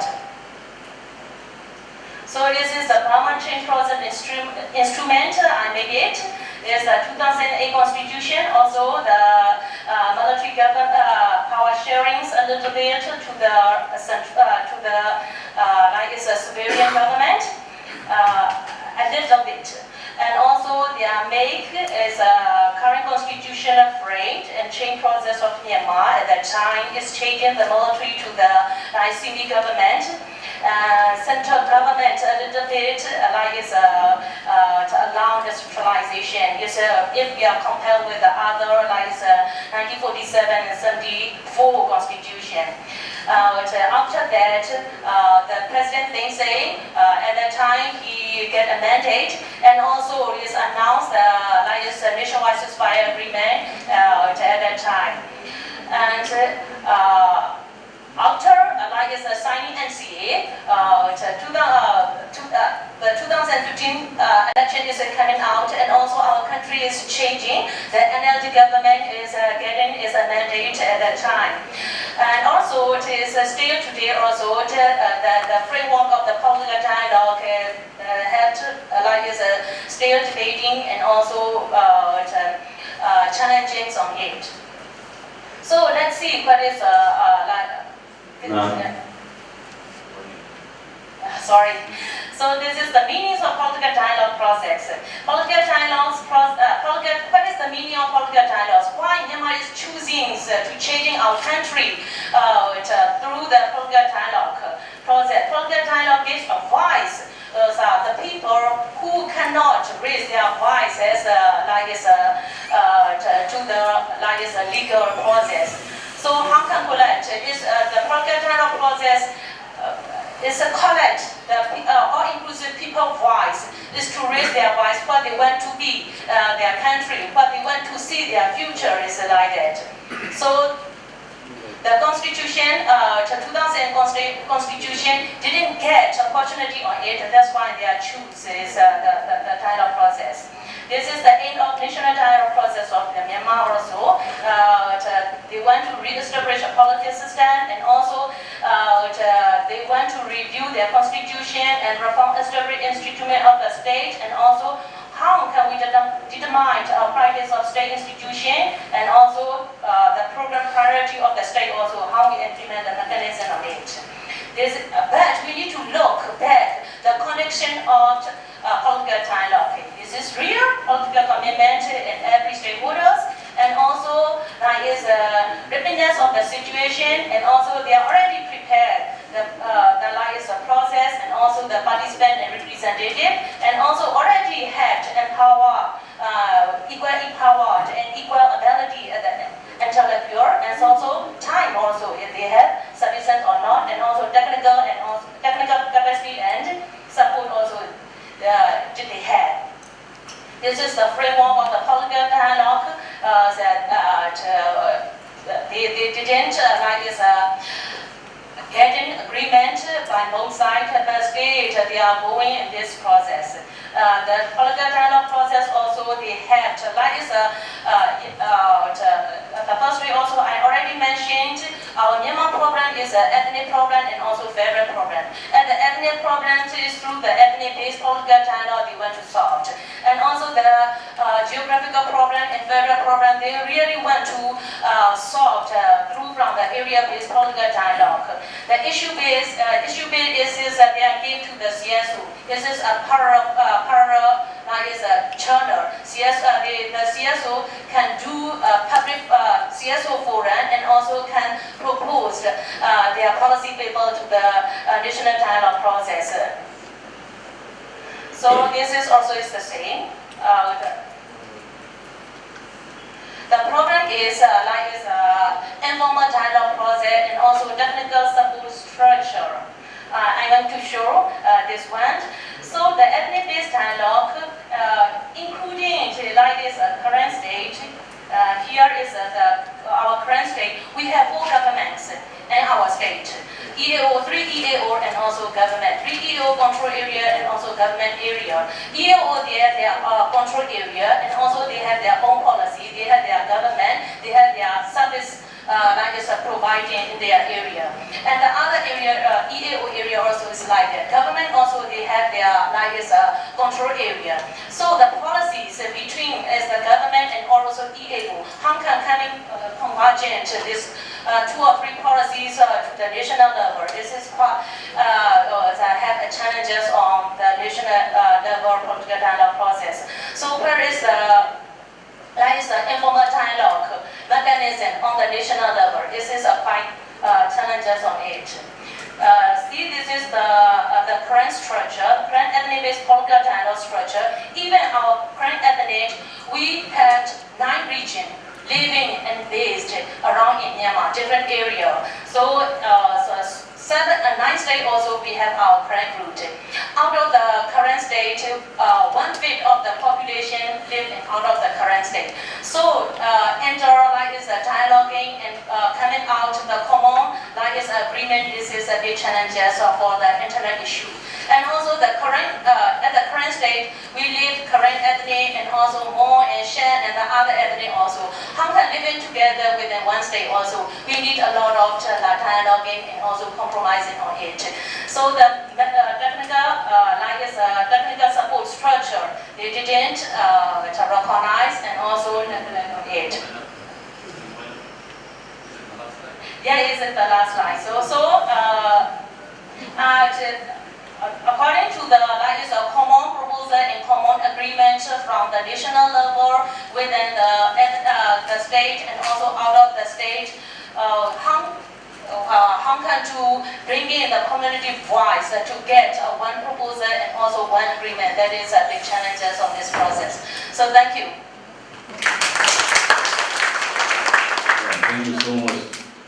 I think many more to say. During the time of introduction, I think she may be able to add something. Thank you. Now we shall call upon Professor Nongel from the host university. He's from political science.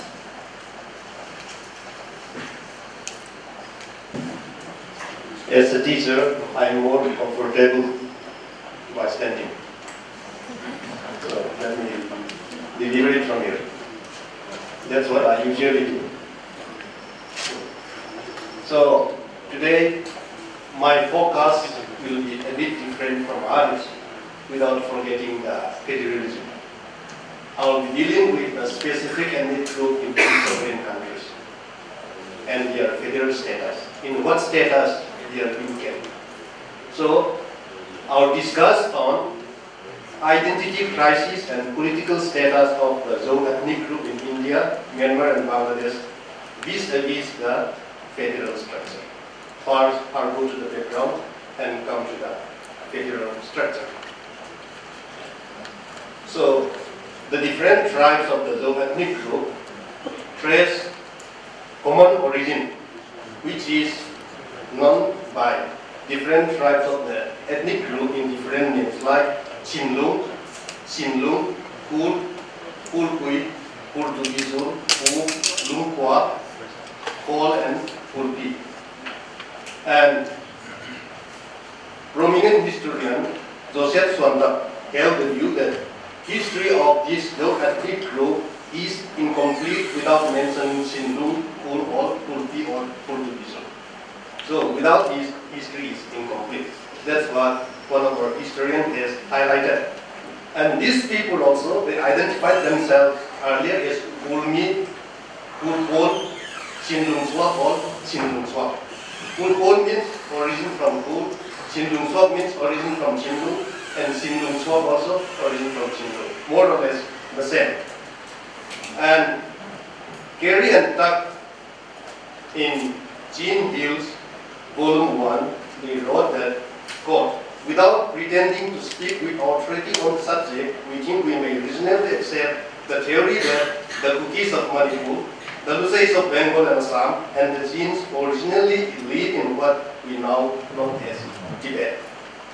So, these different tribes of Zhou ethnic group are now in 3 sovereign countries, India, Burma, and Bangladesh by default, without their consent. And to these people, while they were in Jin Hills, all the group, they were known as Jin. And with that term, people in Burma, they are still identified. And after they migrated to Bengal and Chittagong Hill Tracts, Assam, the Bengali called them Kuki, that term came to be used. And after that, on the eve of independence, so in Lusai Hills, Mizo Union Party was established as a party on 9 April 1946, and with that, official use of the term Mizo started. And with regard to the status, right now, and in Jin Hills, in Burma, they are inclusively identified as Jin. Then in Mizoram as Mizo. And in some parts of Manipur and Assam, Kuki, but challenge to this term has started. In the earlier, Kulmi originated in Manipur. And so people from the same ethnic group, they were classified into 2 political parties, Kuki National Assembly and Kulmi National Union. And in the first Manipur government, in pre-independent Manipur government, 2 prominent persons from this ethnic group, Teba Kilo was the speaker and T.C. Tenkam was minister. And that was the pre-merger Manipur government. And that's why, and in Jin Hills, the term Jin has also been challenged by Zomi. And then in Manipur also, the term Kuki has been challenged by Zomi. In such a way, some identity crisis and nomenclature issue was here. But, so, these people of the same ethnic group, with the establishment of Zhou Reunification Organization at Shanghai on 18 and 19 May 1988, the term Zhou without prefix or suffix was accepted to be the inclusive name, and after that, the term Zhou began to be popularly used. Then, balkanization of this Zhou ethnic territory. The British annexed Lower Burma in 1824. Then, after the First Anglo-Burmese War of 1824 and 26, the Treaty of Yandabo was signed. Then, in 1834, at Yandabo, Mr. Pemberton, the British negotiator, drew a boundary line in Namsailing River, and that was used as the boundary between Manipur and Kabo Valley, and this could be signified as the first division of the Zhou ethnic territory into 2. And after that,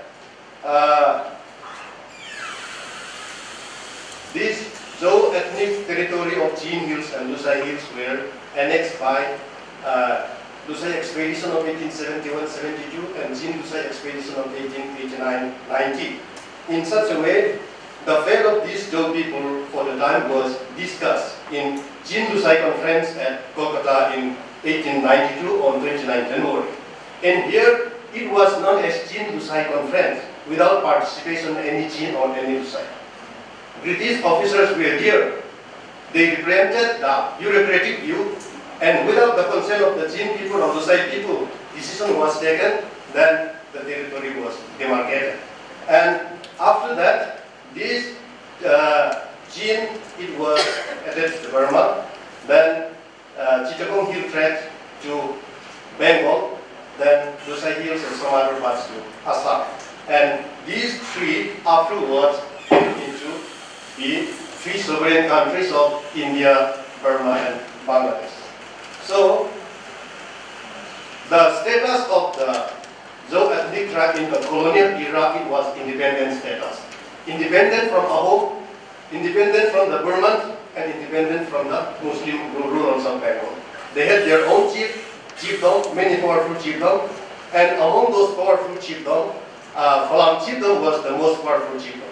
Phalam chiefdom had around 122 tributary villages within Chinhit, and they collected tributes from Lusai Hills, Chittagong Hill Tract, then from Arakan and some Burmese plain, even up to the extent of southern part of Manipur and even Kasargod.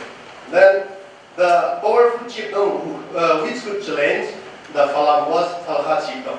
So these two powerful chiefdoms were said to be the most powerful chiefdom, and in their struggle for supremacy, they used diplomacy than tactical warfare. And their area where they fight diplomatically for power, it came to be known as Khalkha Phalam Rim. And in such a way, other than Chin Hills and Lusai Hills, like people from the same ethnic group, they rebelled, they fought against the colonial rulers. Like in 1877, the chief of Sasa from the present Manipur, Mr. Tong Ruhokip, declared sovereignty. And the king of Manipur could not defeat him, but he was subdued only with the help of the British. And after that, the chief of Isan carried rebellion in 1910, which was followed by Zogal and Kuki rebellion in 1917 and 1919. In such a way, there were many other rebellions and fight against the colonial people, which I did not mention.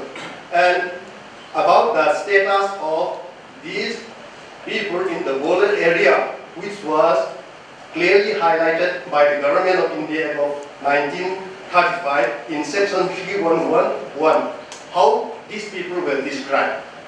This was what which I do not compose. I took it from the government of India of 1935. How these people in the border were described.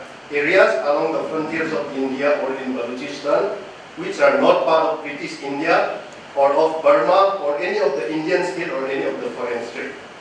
So, the present Mizoram, Nagaland, Meghalaya, Arunachal Pradesh, then Chittagong Hill Tracts of Bangladesh, Karbi Anglong, Wat Kasar Hills, then tribal dominated areas of Tripura, then hill areas of Manipur. All these were included in this group. And with this status, even after independence, the sovereign countries of the three respective countries, the sovereign authority also, they govern with this period. And if there are more to be interacted, I have more to say in interaction. Then, about the common identity and contesting nomenclature. People of this group, linguistically speaking, they are classified into two. Those group using R sound and those group using G sound. And those groups which use R sound can be included: Lusei, Mar, Lai, Mara, Rangkol, Darlong, Gyetia, Kong, Chiru, Chothe, Maring, Koireng, Anang, Moyol, Monsang, Lamkang, Koibu, and Darlong, Rangkol, Gite, Bom, Pang, Aimol, Gandhi, etc. And those groups which use G sound like Gangte, Paite, Sukte, Halo, Puki, Vaite, Sizang, Zong, Simte, and Tidimsi. And people from the R group like what we call land, R group called Ram, and G group they call Gam. And snake, people from the R group they call it Gur, people from the G group they call Gur. Then in such a way, war, people from the R group they call it Rab, and people from the Z group they call it Gam. In such a way, linguistically they can be classified into two.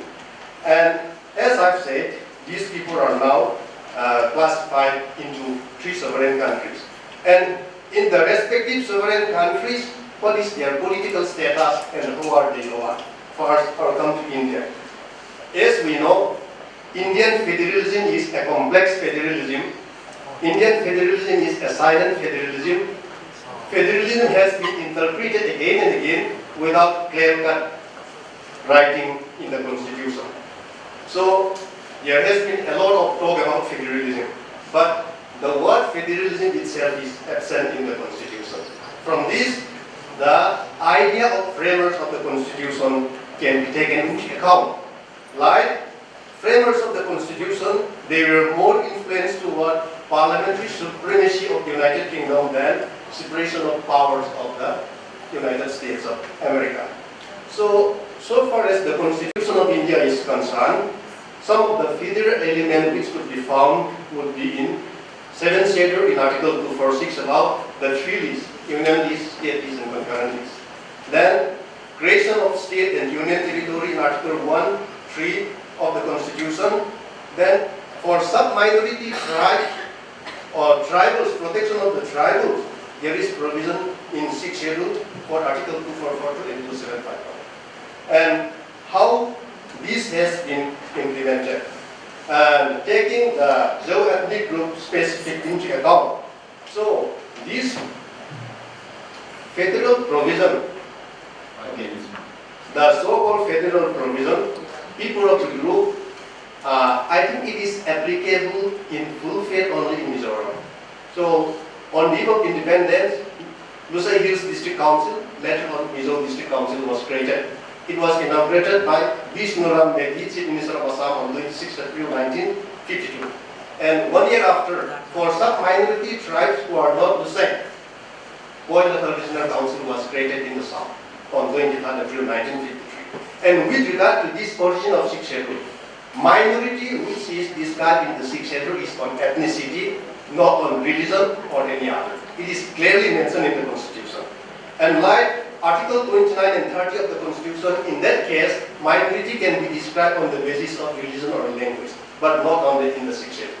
If 6th schedule concept is described with religion or Christian identity, that is wrong concept of 6th schedule.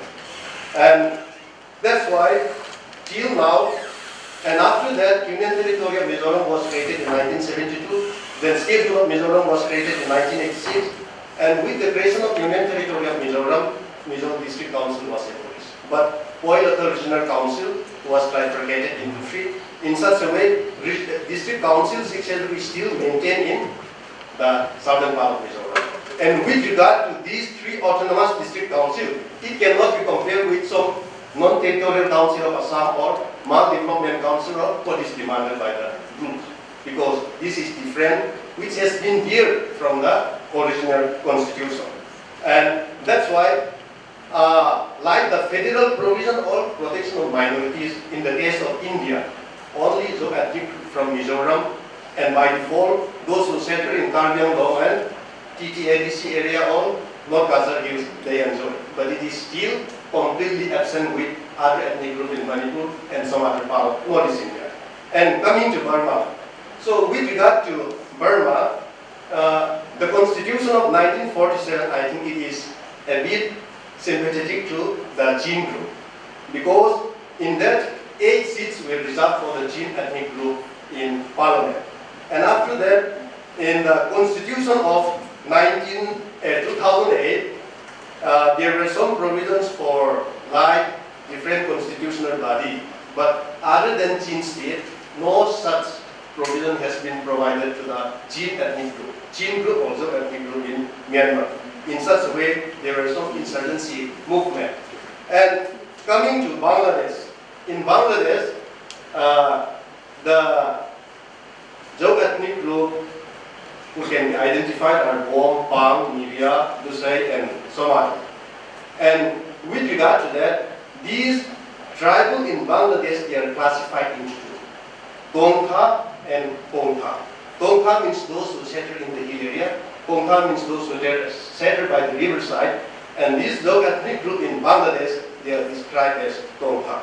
And about their ethnic status, and see, certain provisions like Bengal Eastern Frontier Regulation 1896, Chin Hills Regulation 1896, and some other acts were not divide and rule policy of the British. This I can guarantee. Because in Chittagong Hill tracts, this Jaw ethnic group and other tribals, earlier they were categorized under Bengal Eastern Frontier Regulation. But after that it was lifted. And now these tribal, they become minority in their own native land in Chittagong Hill tract. Then in 1997, Chittagong Hill Tract Accord was signed. And as a result of that, 1 regional council and 3 district councils were created. But that regional council and 3 district councils do not have the autonomy, land revenue, or any other status of the secretary in India. That's why those tribal in Chittagong Hill tracts, including some low ethnic group, they are still in pitiable condition. That's why today I have highlighted some facts which many may not agree. Some facts about the ethnic group in the 3 sovereign countries and their political status and in what status they are now. So there are a bit more to elaborate and to interact. Thank you.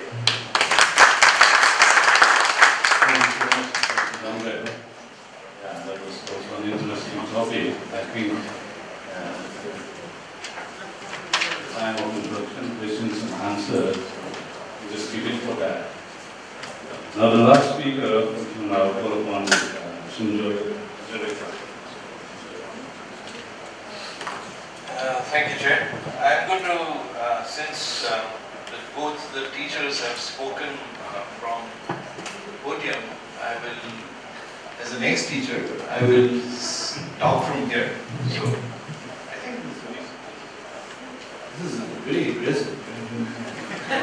You have a television journalist there, it's like being in a studio.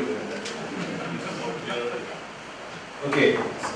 I'm going to actually try and develop a few thoughts that I've been thinking about for some time on 2 aspects of law and constitution in India which apply to the Northeast. One is regarding the Armed Forces Special Powers Act, which is actually passed by Parliament in 1958. And I'm going to look at that briefly in terms of how the state has responded to public opposition to it, to the law that has been in place for nearly 50 years. And I'm also going to look at a new intervention by a state government that created a lot of trouble for itself and led to the dismissal, resignation of the chief minister, which is the 33% reservation in Nagaland for women in urban legislative bodies, which triggered such an uproar that there was arson and looting and shooting and people were killed and curfew in the capital as well as the main commercial town. So I want to look at how this is actually playing out and the relevance of customary codes, because there is no such thing as a customary law unless it is actually defined by law. Basically a tradition. In 1958, the Parliament of India passed an act called the Armed Forces Special Powers Act. That was to deal with the first armed uprising against the idea and the state of India in the Nagaland. Subsequently, we will not go into the details of what happened, the harm that was inflicted on communities and people, nor will we get to the fact that this act was later expanded to Manipur. It was already for Assam and Manipur, but it was then used extensively in Manipur and Mizoram for 20 years, as well as then from the 80s onwards in Assam and the state of Tripura. So essentially in 5 states of 8, there were full-fledged insurgencies for periods ranging from 40. One could technically say that the Naga insurgency is still continuing because there isn't a resolution of it. But certainly anything between 20 to 50 years of a conflict in this act has been used extensively. The act is very simple and very bad. In fact, I was in the commission that reviewed it, appointed by the previous Prime Minister, and talks about the skeletal clauses of the act. There are 6 clauses, and the most critical are 2, clause number 4 and clause number 6. Clause number 4 gives any member of the security forces the right to enter a person's home, detain a person, shoot at a person on suspicion up to the extent of causing death. And clause number 6 is that no criminal prosecution shall be laid against a person in these conditions, person from the armed forces in these security forces unless sanctioned by the government of India. In 6 years, there hasn't been a single sanction. Although the cases of assaults, abuse of the law have been extensively documented and reported upon, including efforts that have been court-martials by the army as well in several cases. Now, you have, so the Act from 58 till today in place today in 3 of the 5 states. 3 of the 5 states. Mizoram in 86 signed the peace accord, the Armed Forces Special Powers was lifted, and both this Chief Minister and I think the previous Chief Minister are on record saying that it shall never, ever be used here again because of the harm it did to people here. Many of you have seen the film that some of us have made, Pinte, and others are in that film where they talk about approximately 220,000 people were displaced at gunpoint between 66 and 69. And Professor Sharma has worked extensively on this, on the reorganization of the Mizo villages and displacement of people. And the whole issue of PTSD and PTSD, the post-traumatic stress disorder and post-traumatic stress disorder, which is extensive, certainly in this state and in Manipur. But the interesting thing is that Mizoram and more recently Tripura lifted what's called the Disturbed Areas Act. So there is an enabling legislation for the army to act, which is that the center of the state must declare an area disturbed, which is that it is beyond the control of the civil authority and constitutes a threat to national security and constitutes an internal security issue. It is not a law and order problem. There is a difference between law and order, which can be handled by the police, and security, internal security, which constitutes a threat to the state. So Tripura and Mizoram have opted out, as it were. But the law is still in place in places like Nagaland, in the states of Nagaland, Manipur, and Assam. Of these 2 states, Nagaland and Manipur, the state governments have actually went before the committee and said, we do not need this law. We can function without it. It's only the state of Assam that has said we need the law to counter insurgency. That was about 10 years ago. Today the state situation in all the states is different.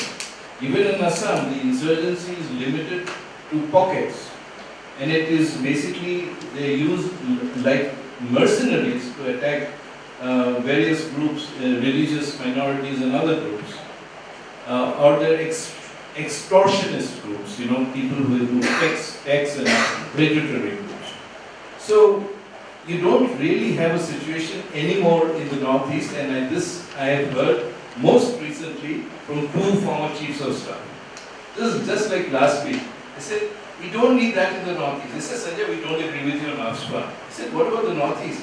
I said, we don't need it in the Northeast. I said, where do you disagree? You're agreeing with me. He said, we don't need it in the Northeast. It's a law and order problem. There's no internal security issue there. We should lift it. The chief of staff, one of the forms, is on record, on file, 10 years ago as saying it should be lifted. But the government does not trust the state governments and the people of the region enough to implement the recommendation of this chief of staff. So that is the limit of federalism, where essentially government does not want to listen and still sees a threat in people who are marginal, irredentist, and possibly a threat because they may link up with the Chinese or whatever. So that's one. The second area I'd like to look at is how things have changed in the state of Nagaland.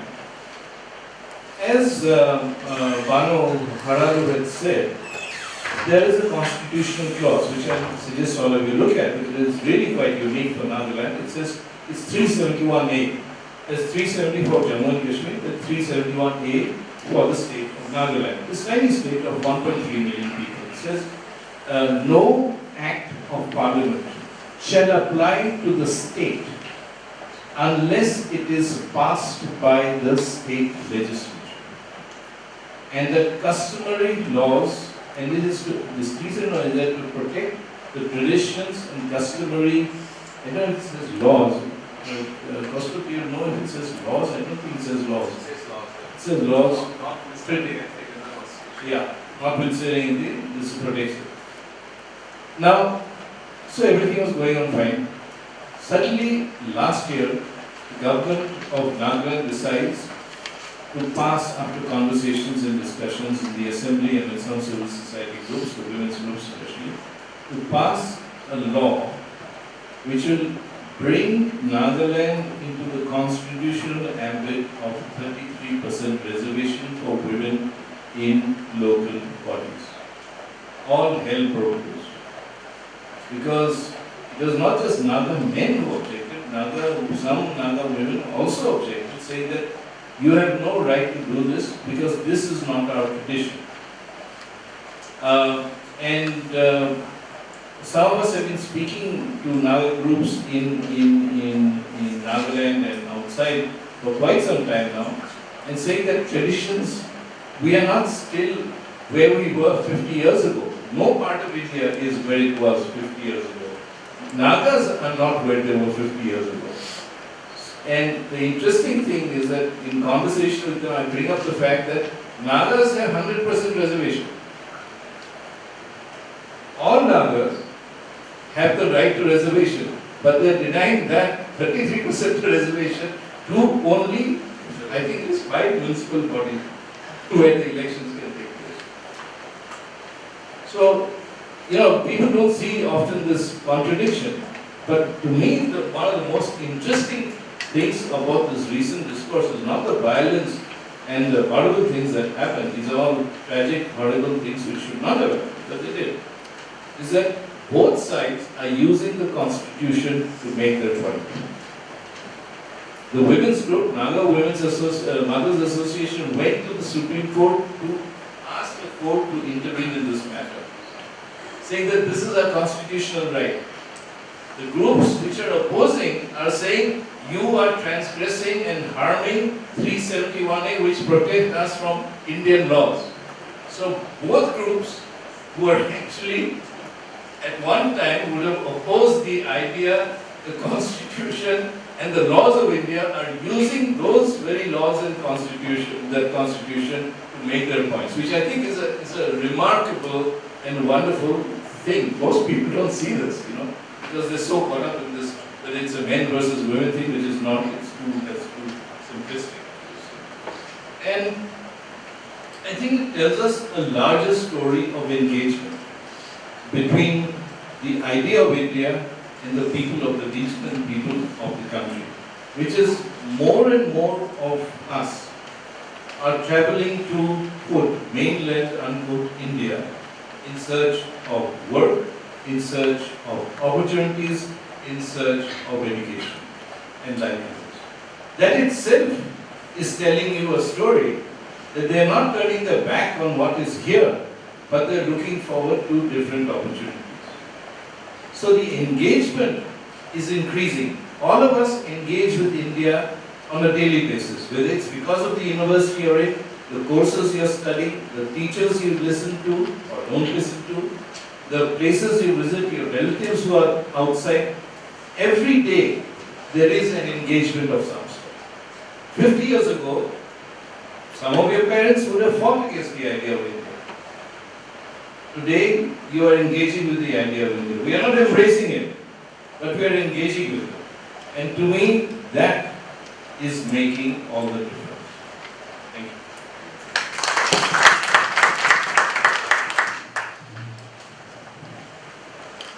Thank you to all the speakers. Now we have time for questions and answers, but no comments yet. I will take 3 questions for us. So one is from here, any other? 2? Yeah, we'll take that. Yeah, one from here, please. Yeah. Then we have Ko Liu-win. He himself is a very young and dynamic person. He has been working extensively on the sustainable development in Myanmar. So, and the next one we have Hasina Karbi. She herself doesn't need an introduction, but she has been working extensively in the field of human trafficking. She has been traveling across the world, have been receiving so many awards. So she will be able to share her own experiences better.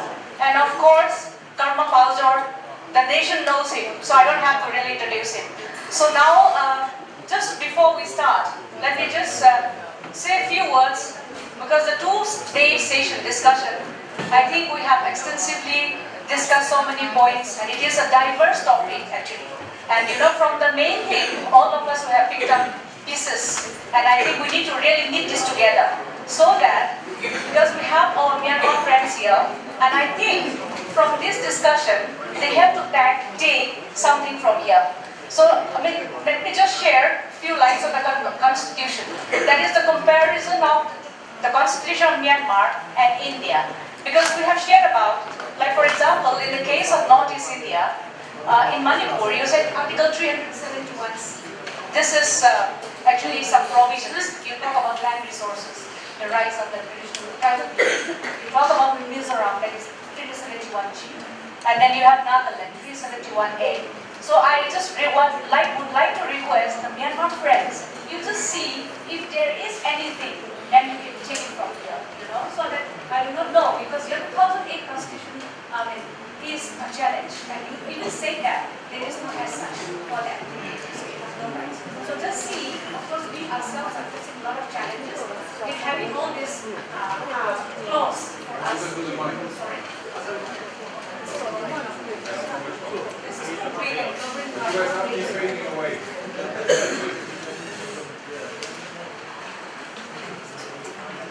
So this is something, please try and see if you can take something from here. And let me first give because Professor Sanjoy is in a hurry, has to leave after speaking for 10 minutes, so I'll give the time to him first. Sanjoy, please.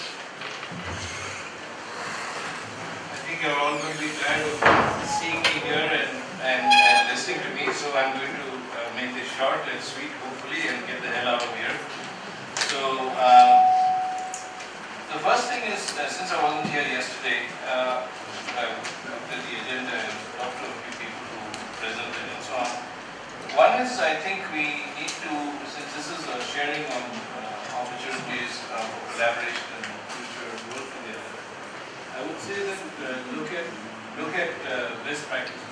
I think that is the key. I mean, this is what I think we've been doing over a period of time, but whether it's in health, whether it's in education, whether it's in livelihood generation, whether it is innovation, whatever it is, whether it's music, whether it's sports, look at practices which can be qualified as best practices and see where these can be shared in a certain relevant context. I know that since I've traveled on the Irrawaddy, some of the issues that we have on the Brahmaputra are similar. We don't have river, we don't have communities on island, but certainly there is impoverishment and distance in terms of access to health and education on either bank of the river. The second thing is, how do you ensure the rights of communities which do not have, shall we say, a legal, their rights are not legally structured. They may be there, they may be recognized, but what they regard as their rights are different from the rights that the government provides for them or gives to them. So I was giving you the example of Nagaland, where there's a particular clause in the constitution which protects their rights, but they think that there are other constitutional provisions which may affect them. Perhaps there's something there that we also are working on coping strategies in the Brahmaputra basin and climate change issues. And this is a project which is moving across from all of the northeast into Bangladesh as well. We partner at least 2 other groups in that. So coping, mitigation may be beyond our capacity because that's really in the cane of government and larger institution, international organization, funds and so on.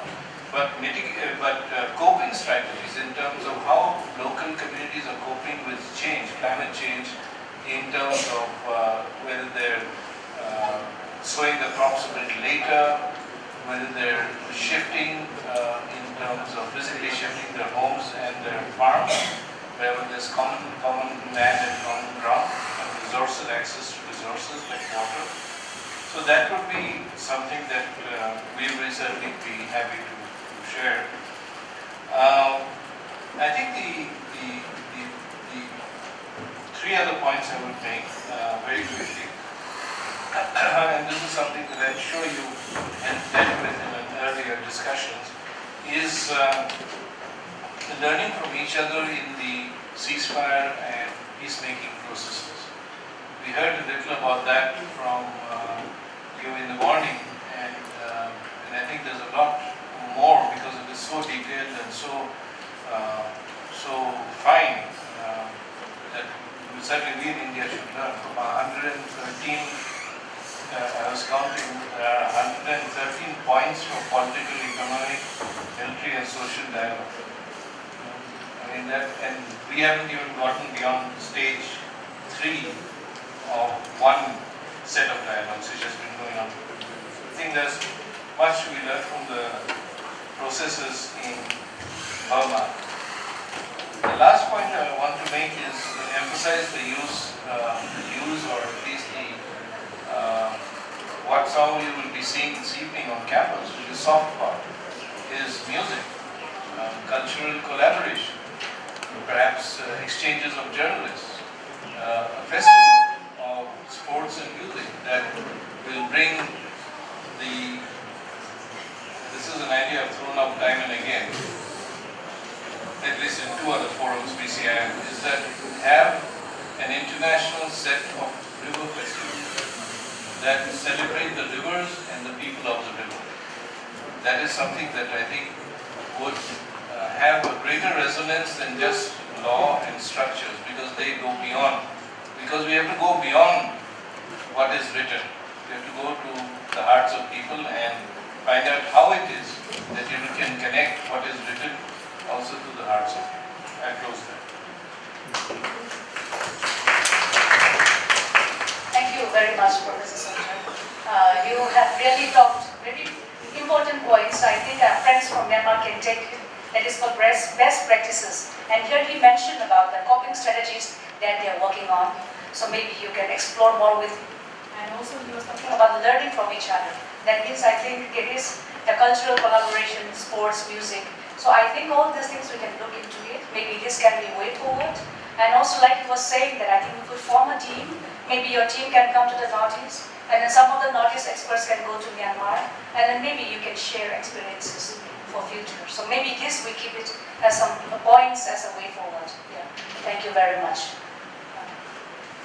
Now the next is Karma. You take your time. What I'll share today are 2 things, for my friends from Myanmar and Nepal, as well as all of us. Yesterday, we touched upon GST, goods and services, in which the government is now trying to implement. Yeah. The Prime Minister last time says it is the most revolutionary change that he's trying to bring. So, I've tried to simplify it as much as possible. We at the network made one of the videos. I have one video from Indian Express as well to show you how this, this new tax is going to work. So basically, right now, if you look at the tax structure in India, you have direct taxes, which you cannot avoid, of course. Corporate tax, income tax, wealth tax.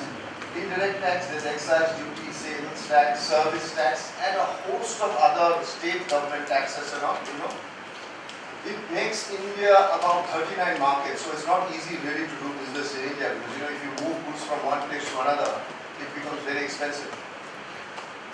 So this is the new GST. Yeah? So what GST is going to do is there will be one tax for the entire country, and all the others will be grouped into one. Of course, exemptions have been made, but I need a day to explain, what are the exemptions and everything. So very simple. So we made this video, I hope it plays, a kind of an explainer.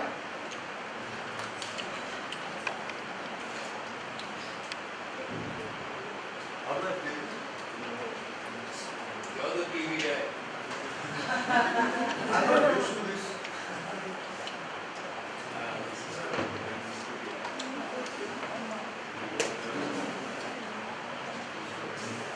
I'm used to the Mac, I'm sorry. So am I. I also have 3 videos that didn't play.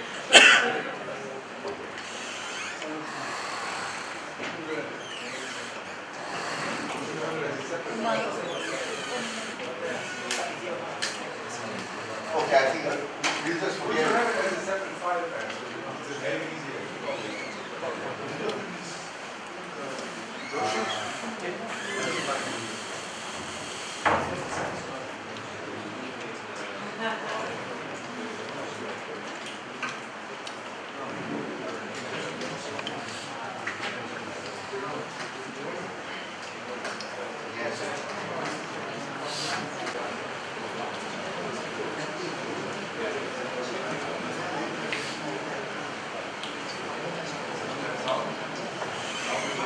There's no sound.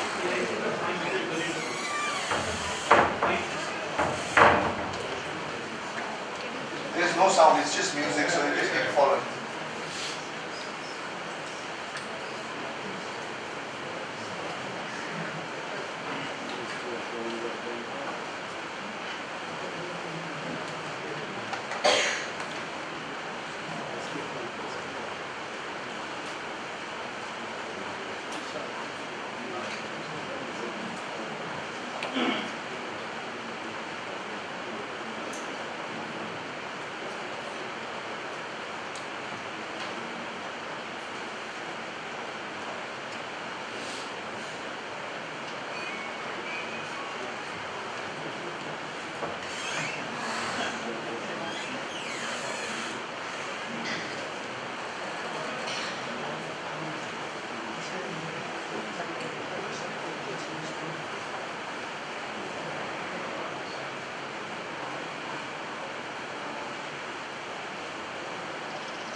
So I hope it was self-explanatory and I don't have to talk.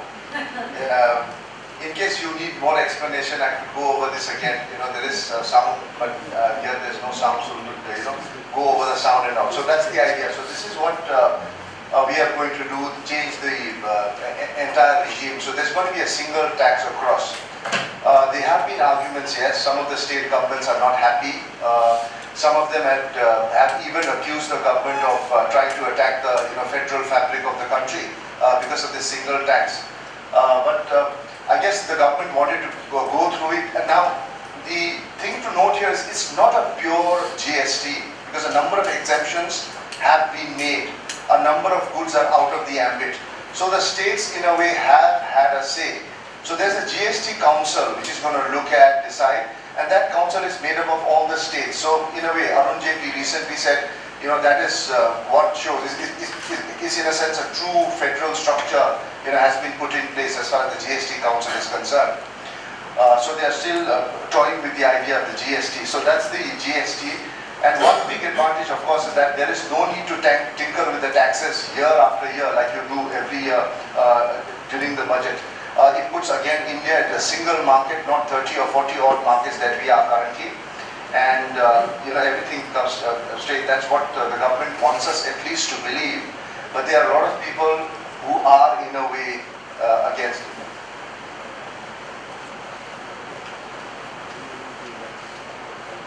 Now the second part of my presentation is, yesterday I touched upon it a bit, of how social media, in a way, internet, social media is changing the way dialogue is being done across the country.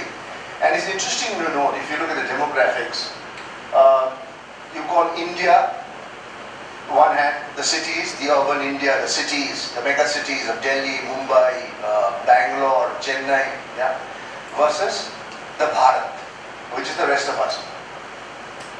What is interesting is the recent studies have shown that rural India, tier 2, tier 3 cities are consuming far more than the main cities.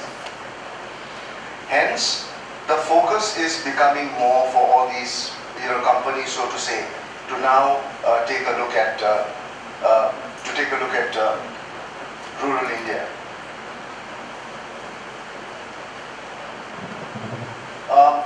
This is 2011 data. In a way, it has to be updated. 31.8% growth urban population, 47 new districts were formed, 2,800 new census towns got added, 7,935 census town in 2011 versus 5,161 in 2011. So number of villages at 6.4 lakhs. And there's been an incremental growth as far as mobile phone is concerned, 91 million, and it's only growing.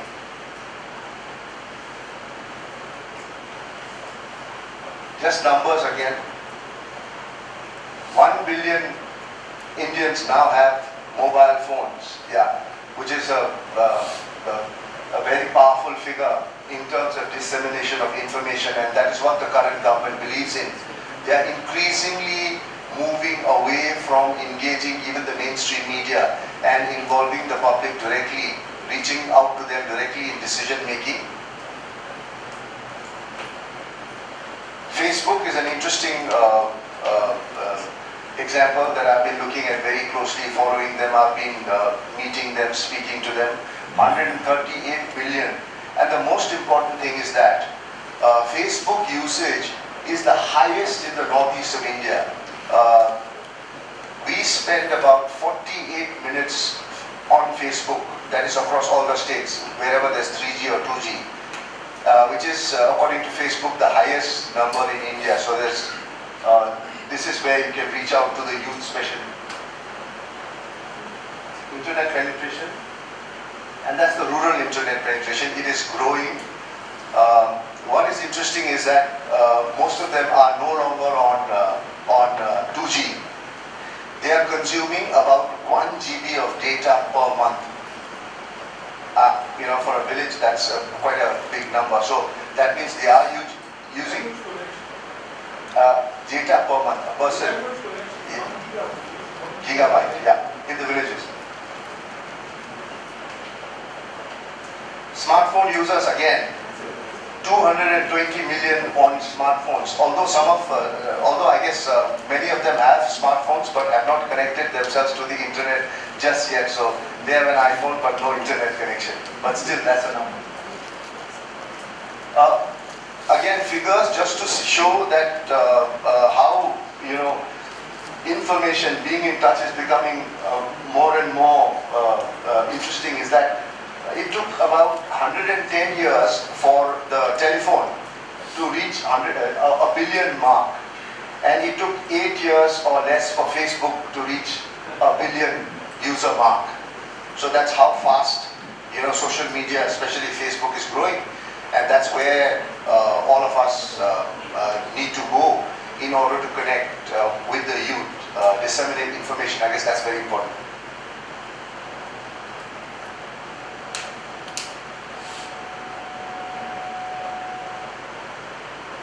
Some numbers.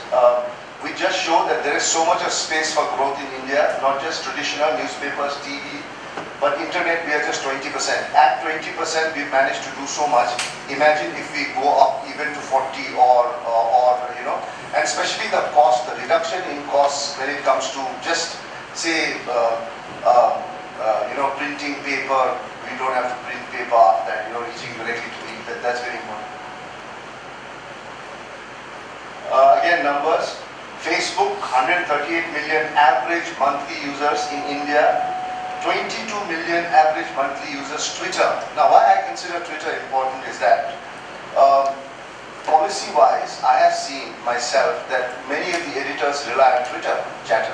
Like I said yesterday, very briefly. So, in the editorial, what is the discourse on Twitter is discussed every day. So, that kind of has also been able to direct policy in some manners. Sushma Swaraj, for example, is so active on Twitter. If you want to get anything done from Sushma Swaraj, you need to write to her on Twitter, and your work gets done. So this is how the government of today is working. They're directly talking to the people, and it feels nice when your minister replies directly to you. You don't need a bunch of journalists going to her and getting a soundbite. She just responds on Twitter. YouTube is growing. A lot of successful entrepreneurs on YouTube. I think there's a first YouTube millionaire who's made a lot of money on YouTube, and she's of Indian origin. I think she's a billionaire now. I forget her name, yeah. So she's in India too, a lot of people. Instagram, 7.4 million. A huge chunk of Instagram users are from the Northeast. They love Instagram so much, and they love taking pictures so much. That's another area where we can connect with the youth of this region. Devices used for accessing internet. So 94% of the people who have a mobile phone, a smartphone, are using the internet. So again, reference that content can be engineered just to be for smartphones, because that's where people are going to access the internet. Laptop, desktop 64, tablet only 20%. So again, mobile phone is the most preferred device. Regional languages are growing again. So you can't just be on English and expect people, but there's huge need for Hindi, Marathi, Tamil, even Assamese on all the social media sites. And demographic. This is interesting because for a lot of us, of this region especially, voice is not heard directly, and the government is on social media so actively. The voice of the people, again, of the mega cities are being heard just because of their size. Mumbai 15.9 million, Delhi, Kolkata, similar numbers to Chennai, Hyderabad, and Bangalore. We are just trying to do a survey of our own here, for the Northeast. And so far, we've discovered, I've not put that on my slide right now, we are about 79 lakh active internet users here in the Northeast of all the states, which is a very encouraging number. Also, speaking to 4 of the telephone service providers, what they have told us is that they expect 500% growth for the next 5 years. So till 2020, that figure is going to go up to 5 times. So a lot of opportunity there again.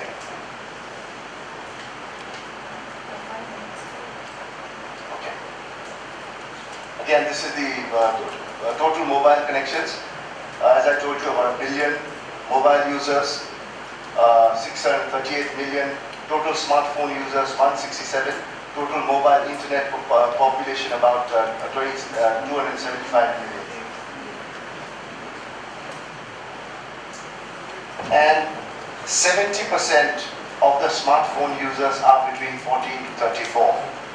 So that's another encouraging figure, since 60% of our population is the youth. Yeah, below 20 years, 40%. Below 20 years, 21 to 34 years is 34%, and 35 to 44 years, 17%. 45 plus is 9%. So another encouraging figure. Why I raise this is, why I go around spreading the message of internet, the growth of Facebook, the growth of Twitter, is that in the India of tomorrow, we have to engage. Yeah? And this is a global community that exists, and this is without boundaries.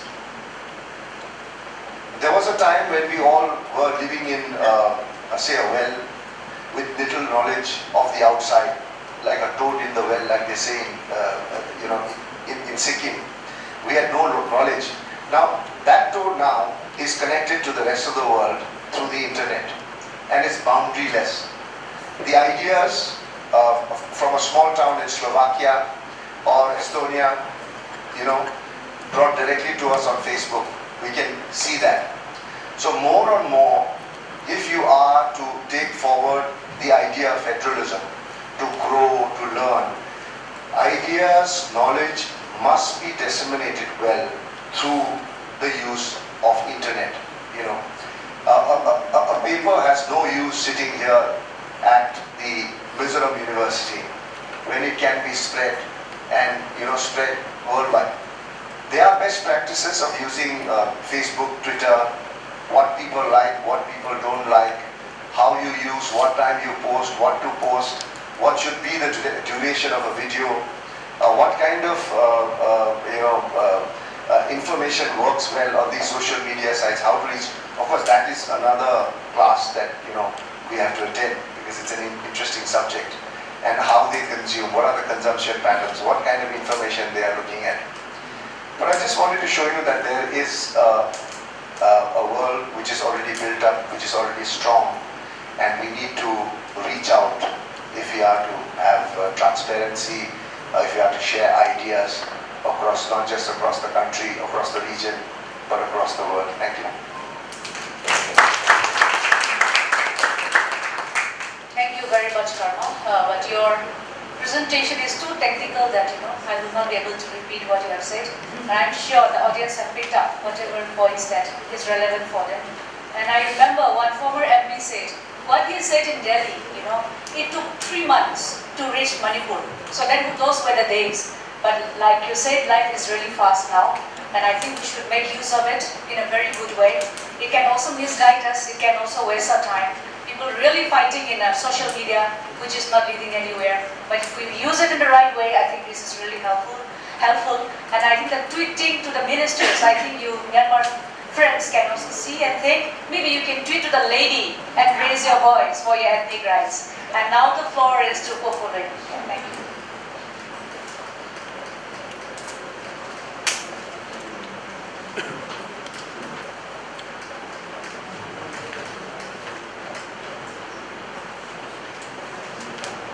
Thank you, Elena. Thank you so much, everyone.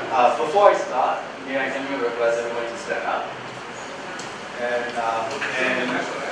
yes, because it's kind of like after lunchtime, so I'm not going to spend so I just want you to read next to the person, saying I'm glad you're here. Can you say that? I'm sorry.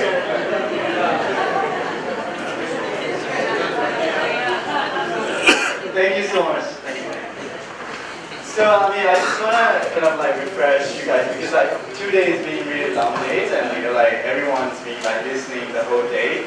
So I just want to get your attentions about kind of like, because we've been talking quite a lot about federalism in different perspectives. So, I mean, my section is going to be a little bit slightly different perspective from the other people because I'm going to be emphasizing on natural resources actually. So it's going to be natural resource, federalism and also natural resource revenue sharing.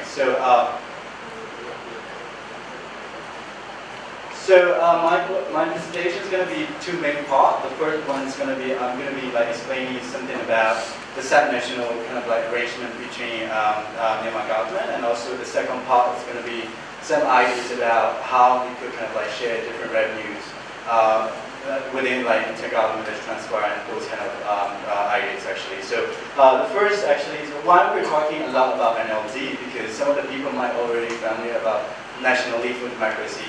NLD is one of the biggest party actually, kind of ruling party right now. So this is the new government just to get heavy right now because after the election they have manifesto. It's saying like federalism. I mean, we didn't talk about federalism before because because the previous government was like military government and we were not able to talk about it. But actually with the new government, federalism was pretty common and like everyone's talking in it. So in that manifesto, federalism has been kind of like describing quite a lot there, like in different perspectives.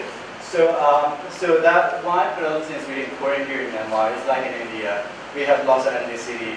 The main ethnic groups is like 8 ethnic groups, but actually we have more than 136 different dialects and ethnicity. So I mean, it's pretty diverse. So it's really important for us to be able to have self-determination and also like considerations into different sense of ownership actually. So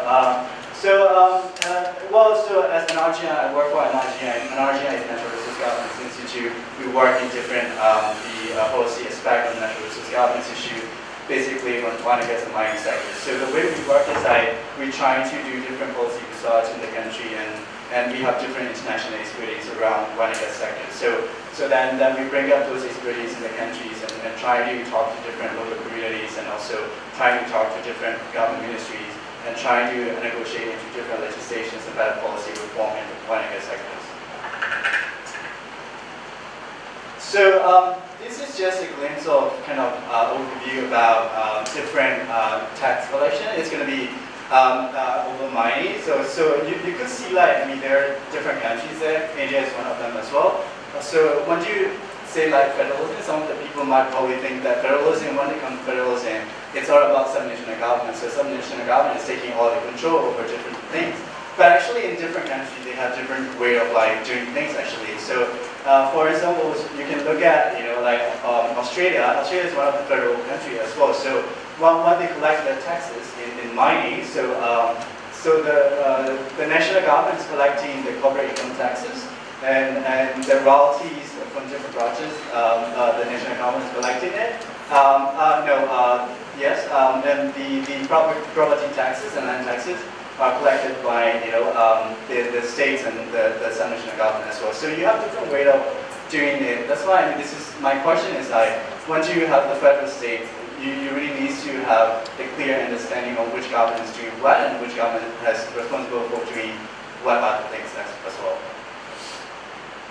So back to Myanmar context actually, Myanmar is really decentralized or what are different responsibilities over subnational government. So those are the list of things that the subnational government in Myanmar is kind of like taking responsibility for doing it, because Myanmar is not yet a federal union. Myanmar is still kind of like going way forward for that direction.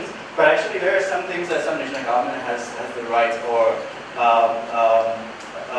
authority to do it, such as like those the UN scales, mining, electricity, power protection, and also local roads and bridges actually, and also the housing, urban planning, and agriculture, and also the salt and salt production actually.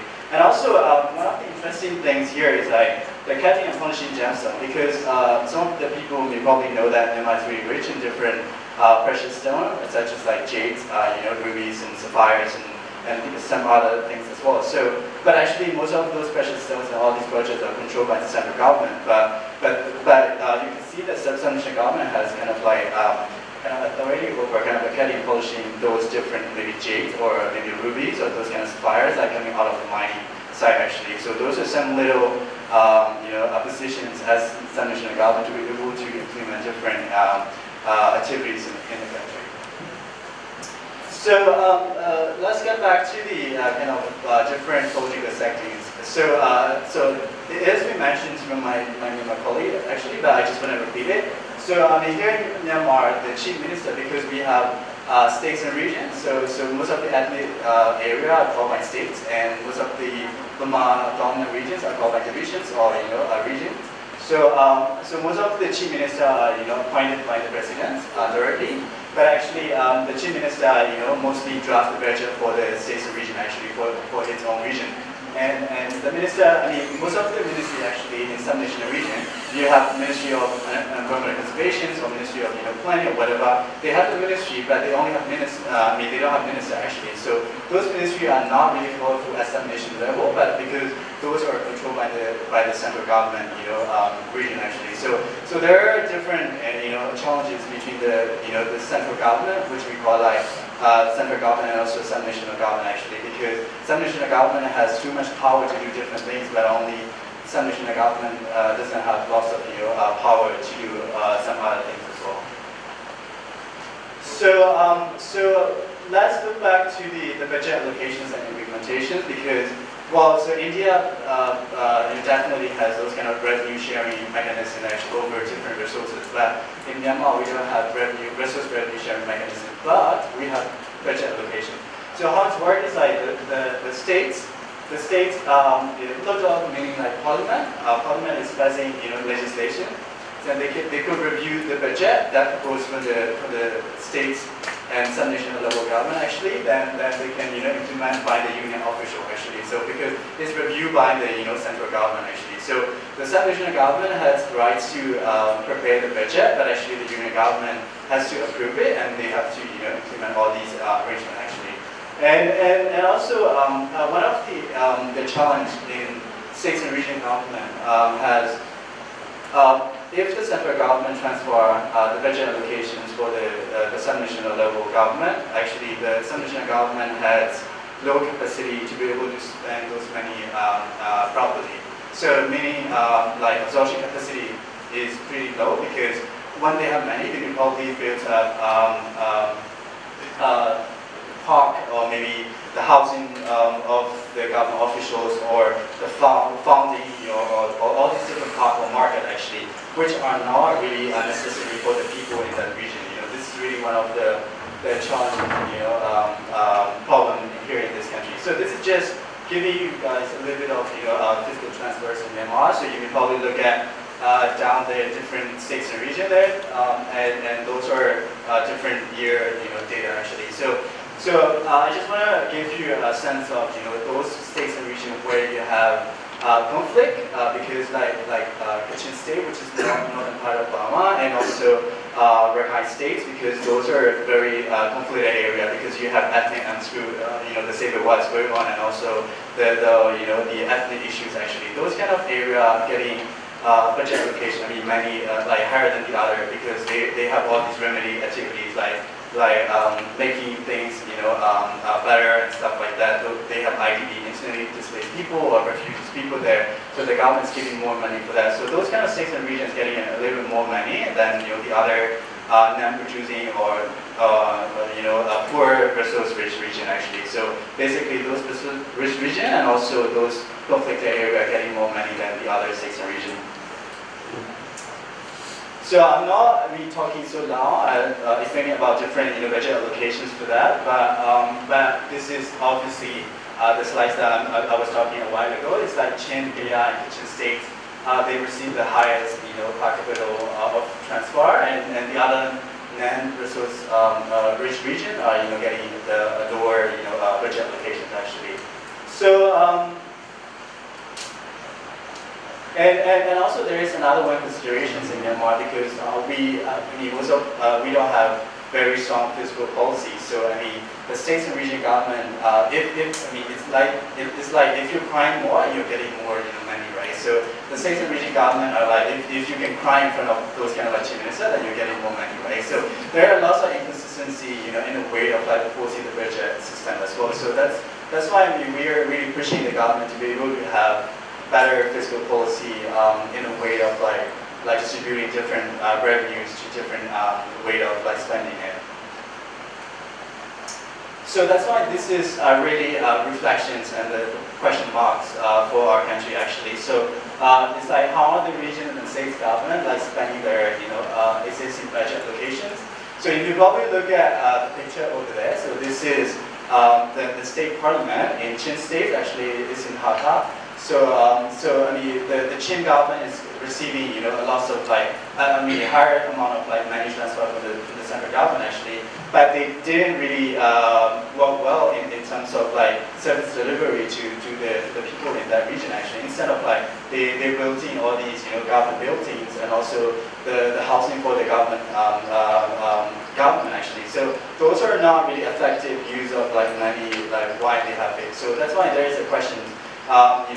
And also way of thinking of how they're spending the money on it. So that's really a question, and whether they have the capacity to spend the money, properly. So and another big question mark is like, okay, most of the people from Myanmar probably think that when we have federal states and everything's going to solve out, then we have our own rights of doing it, but we have to look back, different withdrawal and different challenges when we have federal states as well, So that's something like Myanmar is ready yet to have that kind of like federal states, arrangement, or what are things, what are the other steps that we have to do before getting into that level actually. So that's another second part of my presentations is in Myanmar it's the natural resource. Federalism, whatever natural resource sharing is really important and really popular right now. So I mean, the ministries are really talking about it. Because once you look at the map here, and I'm just pointing out different resources actually, it's pretty small, but you can't see it. But we have lots of mining activities going on in the countries actually, except for Yangon. Yangon is the former capital city of Myanmar where all these economic activities are happening. But actually we don't have lots of mining activities in Mandalay, but we have the highest mining extractions in Kachin, Mandalay and Sakana region. So they have the highest value minerals actually. So the jade is one of the highest commodities in our country, directly exported to China. So this is our one of the main source of income actually, but more illegally it's smuggling out of the country a lot more than the official way of like getting money actually. So yes. So and also we have one resources as well. So that's why I mean one of the challenges like the Myanmar government is like transferring different budget allocations to states and regions based on different indications. This is not federal revenue sharing, but this is budget allocation. So you could see. Based on the populations and also the education literacy needed, and also the model of education and also the model weighted allocations actually. So those are different factors that the government is considering for different states and regions, and based on that they calculated for different budget allocations in states and regions. So as conclusion actually, I mean as a country actually, Myanmar is not yet ready for for having like the natural resource federalism mechanism, because as I mentioned earlier, there are lots of challenges over fiscal policy and fiscal regime aspect, and also we have lots of the financing procedures are not following as the way it says in the policy. So for instance, like so one example, so we have really huge large extractions over jade. So jade is every year we have the emporiums in the capital city where all these traders or business people come and like buy all jades officially. But actually, once you go to that emporium, the owner of the mine has to pay different kind of taxes. Like okay, you have royalty fees and all these corporate income tax and stuff like that. So they're trying to avoid all different taxes. So they don't want to go for the official way of doing it. So instead they smuggle to those J's to China directly. So where the government is losing all this money out of all these extractive industry sectors. So that's why we have all lack of legal clarity over all different activities and sectors. And also we have transparency and oversight is also one of the main challenges and issues as well. So this is, most of the people might probably know about EITI, it's called Extractive Industry Transparency Initiative. This is one of the initiatives which brings transparency over those extractive industry sectors. So just for your information, Myanmar is one of the candidate countries for that. So we didn't have that kind of natural resource data before, but we had the first report coming out like 2013 and 14. That's why we can look at which companies are not paying taxes and which companies are avoiding taxes. So we have some kind of data over that. So this is one of the initiatives that Myanmar is following for that. So this is going forward as well. So that's why that's why we have to reform in the tax collections, and also lastly I just want to talk over the SEE. SEE is called state-owned enterprises. It's called the departments owned by the state government actually. So every ministry has state-owned enterprises actually. They have very commercial activities in the country. They are acting like different roles. They are acting as government. They are acting as company as well. So they don't really pay taxes to the central government. Those taxes, they don't really go to the central budget accounts. Instead, they're just keeping the money by themselves actually. So it's called other accounts. So it's other accounts mean like they're retaining all this money in other account. Nobody can touch it. So NRGN is now doing research over that other account, how those state-owned enterprises are keeping all this money, not putting in the central account, but also not describing in the annual budget auditing system actually. So this is also one of the biggest challenges in this country as well. So that's why we have to allocate the natural resource management between national government. So what are different activities and responsibility that central and national government should be taking over this different. So that's why which benefits from natural resource extraction should be allocated to national government and why. So yeah, this is the end of my presentation. Thank you.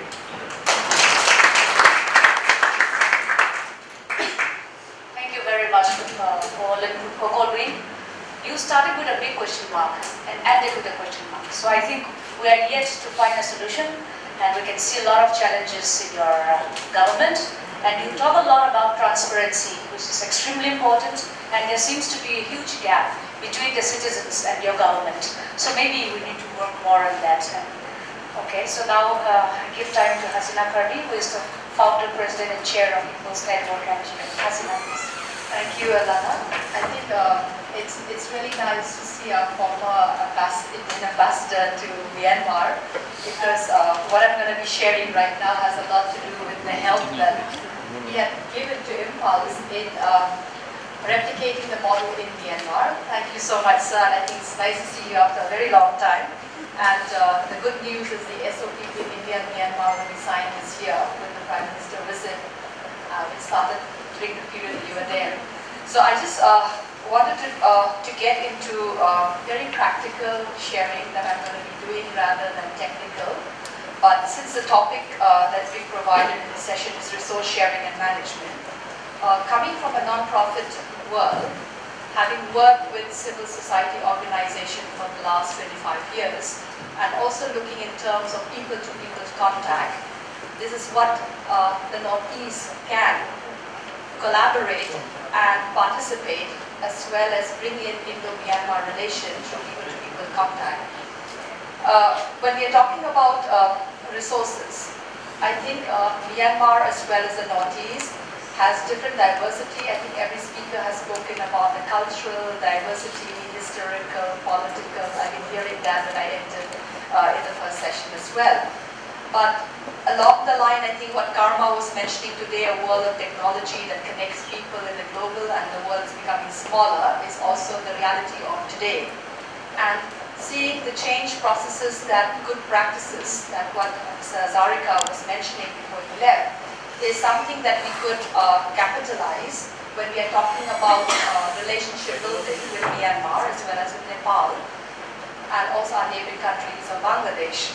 Of course, the topic here is not Bangladesh, but these are the major neighboring countries that we are sharing our borders with.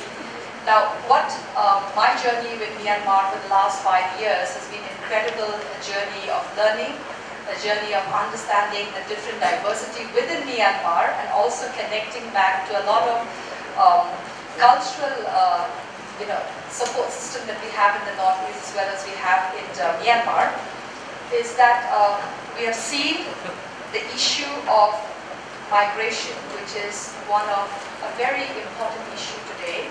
And migration is a right. It will continue to be a process that people will migrate. And the end part is that if migration is safe, then people are not vulnerable. When migration is not safe, then they become vulnerable. Now, the good practice that we have implemented with Myanmar is called the Impulse model, a model that got the World Prize in 2012. And when they told me that if you want the model to scale, you please go to Myanmar and replicate it. And that was the biggest challenge for me, is that I had nobody in Myanmar, I had nobody that I could really work with, but I was asked to go to Myanmar. There were 4 things then. There was a different government when I started, and when it got into the process, it was in the period of elections, and today when it got accepted is a new government. So I went through the 3 processes in the work with Myanmar. First, learning. Till today, when we are talking about resource management or resource sharing, we need to look at the banking system that India and Myanmar will need to facilitate in a better way. It is only this year, in December, that you can transfer money from India to Myanmar through the real banking process. When I started to work in Myanmar, I practically had to use a word like a barter system because I had to carry money using Forex card, get back to Myanmar, go to an ATM, take out 70 to 80 times of the money, get back into the bank in Myanmar, deposit it. So that's one challenge that which has been overcome today, but not really widely overcome, especially if we are talking about development work that the 2 countries will work together. We really need to address that. And I think that is something that needs to be spoken at different forums. And the fact that many of the Indian banks, the corresponding banks are American banks, and America has not lifted the ban on Myanmar. That's when I entered Myanmar. Last year they have lifted the ban so we can transfer money, but we don't know after how many months what's going to happen again. So I think India and Myanmar would need to facilitate financial, resource management in facilitating development processes or businesses or cultural exchange or youth exchange, whatever. The finance is one angle that we need to look into it. That's been one of my learning. The other learning is working with artisans in the Northeast to prevent unsafe migration, to provide economic development processes. There's a huge similarities of skills that the Northeast has as well as Myanmar. What is interesting, because I work in Mandalay, I work in Michina, I work in Cochin, and I've been traveling for the last 5 years, every 3 months I'm in Myanmar. The fact is, today, when we talk about traditional fabrics in the Northeast, as far as Mizoram or even Nagaland weaving, it's being done in Mandalay and in Kalimpong. And then the textile comes back here. So that's one aspect that we need to see, that tribes are because I work with textile, tribes are identified by the pattern that they represent. Today, because it's been moving across the border, there's a lot of pattern that is actually getting merged. So if today we're talking about cultural identities, we also need to look at the representation of patterns that tribes has and try to preserve them, no matter what exchange we have in terms of its management or resources, so that we still exhibit the diversity which is unique and is also very interesting for a lot of the people around the world to learn about the region in specific in this area. I've seen that a lot of skilled women in the Northeast are no longer weaving because through Moray, the raw material go to Mandalay, to Mangkwa, and then it's being moved in there, and again your lungi comes back to the northeast. It's good. It's about imports and it's about export. But then I think here there was talks in the morning that talk about cultural identity, identity of patterns, identity of tribes. We also need to look into how do we document them. Documentation of the existing patterns and tribes in the region is very important, so that as we open our borders for trade, as we open our relationship for work, we also have the history that we're not forgotten. That's something that it's a real ground experience, because I work with the weavers there, I work with the women's group out there. The other aspect is, I think Kochuri was mentioning about your jade mining. Since we as an organization was working with banning the coal mining in Meghalaya that employ a lot of children in the mining, Myanmar has a similarity that jade mining has a lot of child labor.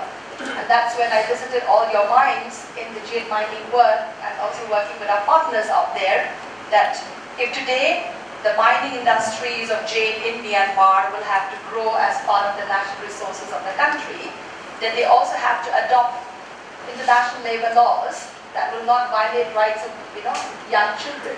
Because the fact that they did not want to pay resources in terms of taxes to the country, they were doing private mining, which is very similar to Meghalaya doing private mining. It's completely very customary in nature.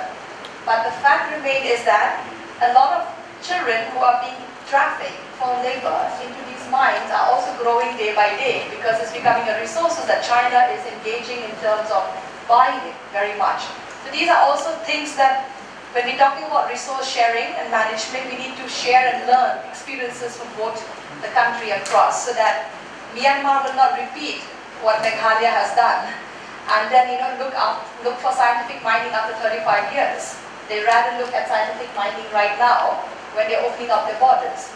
That's another aspect of my personal learning, because you mentioned about the jade mining, and since I visited and documented, and we're almost going to be ready with the research that gives a comparative analysis of why children are being used, because it's cheap in labor. And it's a huge amount that goes as an export to China. These are the three things I want to put on the table. But let me just bring another angle about what the impulse model is all about. We have seen that cross-border migration was there from before, and today it still exists. I was just speaking to Sanjay Hazarika during lunch. He said, what kind of trafficking takes place. I was speaking to you too, that we are talking about the trafficking that's taking place. It's amazing that last year, when we took 25 of the law enforcement from the Northeast to Myanmar as part of our exchange learning in terms of developing the SOP, we had around 15 girls from Mizoram that was rescued in Yangon who were about to be trafficked to Singapore. So today it's no longer of girls coming from Myanmar through the northeast into India, which is again from the northeast to Yangon to Singapore and Malaysia, which is the destination point. I am not saying that they should not migrate. I am saying that safe migration is a very important component when it comes to employment opportunity in these destination countries, because our borders are still opening. And they're opening, and people will look for employment. And that is completely a very basic thing that everybody would want to have. So it's important that the two countries need to have more people-to-people contact in terms of working together, whether it's civil society working together, or is it governments coming on board and working together. And of course, we are happy that the SOP, the Special Operation Procedure that we took through the period of time when our former ambassador was there, that was 2013, where the trade agreement that was done in 2014 between India and Myanmar, we are happy that you help us to incorporate human trafficking and unsafe migration into the trade agreement. And we took that agreement and expand into an SOP now within India and Myanmar, that any migration that happened within the northeastern countries, northeastern states with Myanmar, there can be a repatriation process that can be done formally with a human right, applying all the human right norms, because that's very important. the 15 girls, it's interesting that they were brought back to Mizoram. Your DG, Mr. Pachau, was with me traveling to Mandalay, to all these places. It was interesting that they were brought back, but not brought back legally. They were brought back, not legally in the sense they came back, but the question is if they were caught in the border, then they would be caught for a long time for illegal migration, when actually they were victims of, unsafe migration. So we also need to look how these relationships are going to be built between the two countries, so that the three northeastern states which are sharing borders with Myanmar would have to facilitate state action level kind of plan between the nearby countries, so that we'll be able to have more dialogue, more people-to-people contact. So that's one aspect that we need to look into it. The other bit is, if we're looking at India talking about made in India, a reality, as our Prime Minister has put it very strongly, we also talk so much that our skill set in the Northeast is there, but is dying out. Why do we look at exchange resource sharing, that value addition is done in Myanmar, while producing is done in the Northeast? Because that has a lot of added value that it can take place, because skill sets in Myanmar are equally very high in terms of weaving. Skill sets in the Northeast are great, but in terms of value addition to products, I think Myanmar can do much more better. So those are also aspects that we can look at how it can be managed. But these managed can be having only through policy change, through a lot of discussion that can take place between the two states. And the last that I would like to conclude here is that when we are talking about opening up of the borders, we always forget that there are women and children who are vulnerable to trade relations. How can we reduce that? How do we reduce those vulnerabilities? By providing more employment opportunities across these borders, so that people are not going to be swept off with the openings of the border in the next 10 years to come. Because later on, the entire roadways that are going to be opening from here will just be roads, but the people are going to be isolated and are just going to be migrating themselves. So I think that's another thought for discussion that I would like to leave you at. Thank you. Thank you very much, Hasina. You have pointed out all the crucial points. The first one is people-to-people contact, and I think the previous speakers also have already pointed this out. And collaborations, which is something very important. Collaborations in many, I think we can collaborate with different components, like in the way you're saying the cross-the-border trafficking and impulse model that you have already shared, and also the shared skills. So all these things, I think the diversity that you pointed out culturally, all the religiously, whatever that you have pointed out, I think so all, and also the way mining which has happened in Himalaya, you are the champion of closing down that hall, and congratulations to you. And I'm sure the Myanmar people can also collaborate that. And I think from here we end this discussion, and I would like to call upon the director of HRDC to give the concluding remarks.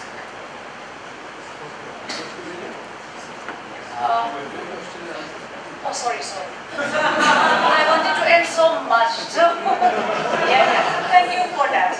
Yeah, we have this for 20 minutes. Thank you so much, Alana. It's time for the distribution of certificates. So we'll just distribute the certificates to those who are coming from outside the campus, this Mizoram University, because for Mizoram University you can collect from HRDC, I think it will be better. Before we distribute the certificates, we have 121 registered for these very international conferences. So we aimed it for 100, so we are about 121 registered. So it is not bad, I think. And the hall is all the time packed full. If someone is going out and some other persons are coming in and occupy the empty space, so this is very great. And thanks to all of you for this. And then I shall call upon this Dr. Ben to help me in distributing the certificates. Please, brother. He will call out the name, and then you please quickly come and then we can distribute them.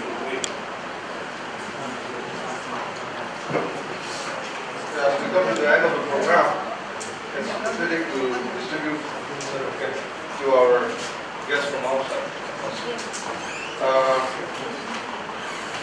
I'll just read out the names and please come forward and take this. Okay? Also, I'm monitoring you saying.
Dr. David Rao.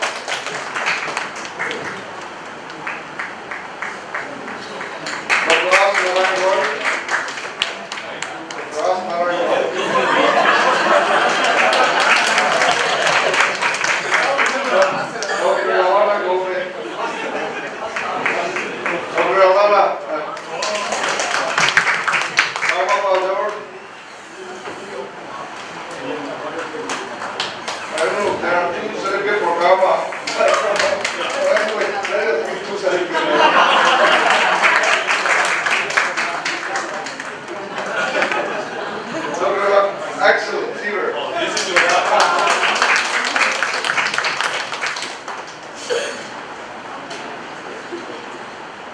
Vamos foi por 10 euros.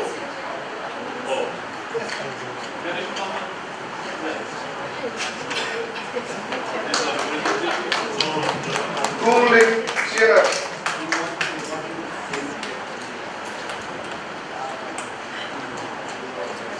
सीधा है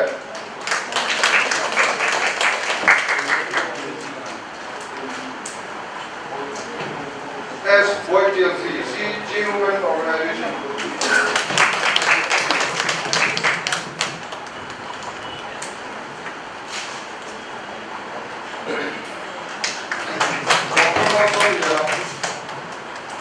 Yellow Government College. See, Government College.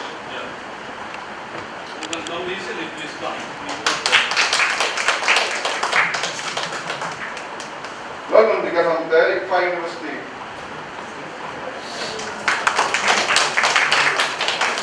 Everyone will need to be quiet. London Moya,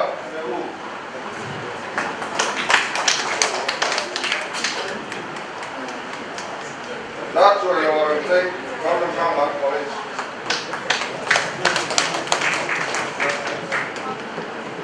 Everyone come, London Myanmar College. London Pui, fine.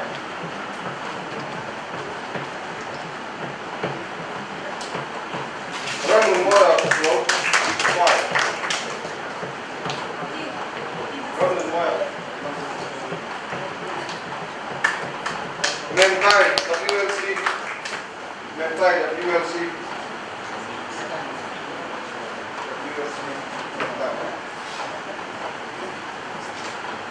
Xiang Qing WLC. Women League of Chinland.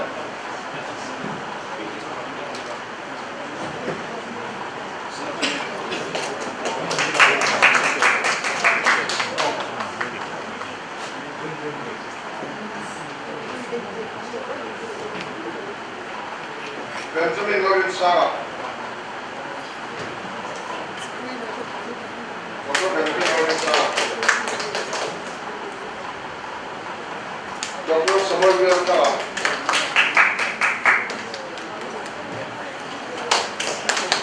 Dr. Alan Sabri. Zoran Kara. Robert West College. Lilian Kimi,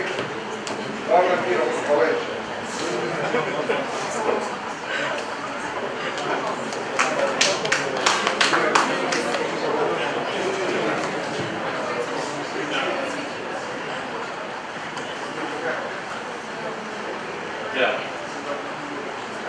Yours will come in a special way. Okay, don't be worried. Okay, once again I thank all the audience, especially to the partners, sponsoring partners, like we spelled out, Border Center New Delhi, and Gold, India and Myanmar, India, and the Institute of Social Sciences. And we are really, really thankful for this sponsorship. Because this international conference, I think many of you may attend the conference like this. One of the remarkable things of this very conference is that we do not take any registration fee. In some other places, the registration fee used to be very high. But this time, a free, no registration fee. This is remarkable. This is only because of the sponsoring partner. And I thank all the speakers, the panel, and the chairs, and the reporters who are always on this line recording everything what you have said. Okay, it has been recorded. So, I thank all the reporters. And I thank my staff, HRDC staff. We are only 9 of us and all in this kind of conference. So I thank my staff and I thank the university, the administration for the support. And I thank especially to the PRO chair who covered the function right from the inauguration till now. I thank. And not only that, they have given a clip, this conference clip to the local newspaper. I think 7 local newspapers highlighted this conference. So I thank the people for hard working. So I thank all of you, and at the same time, I think we believe and we know that there are so many limitations during these conferences. There are so many shortcomings during this conference. Please keep it with you. Keep it with you. And we try to improve. And we always accept any kind of advice and suggestions for the coming days. And thank you all the best and safe journey home. Thank you all.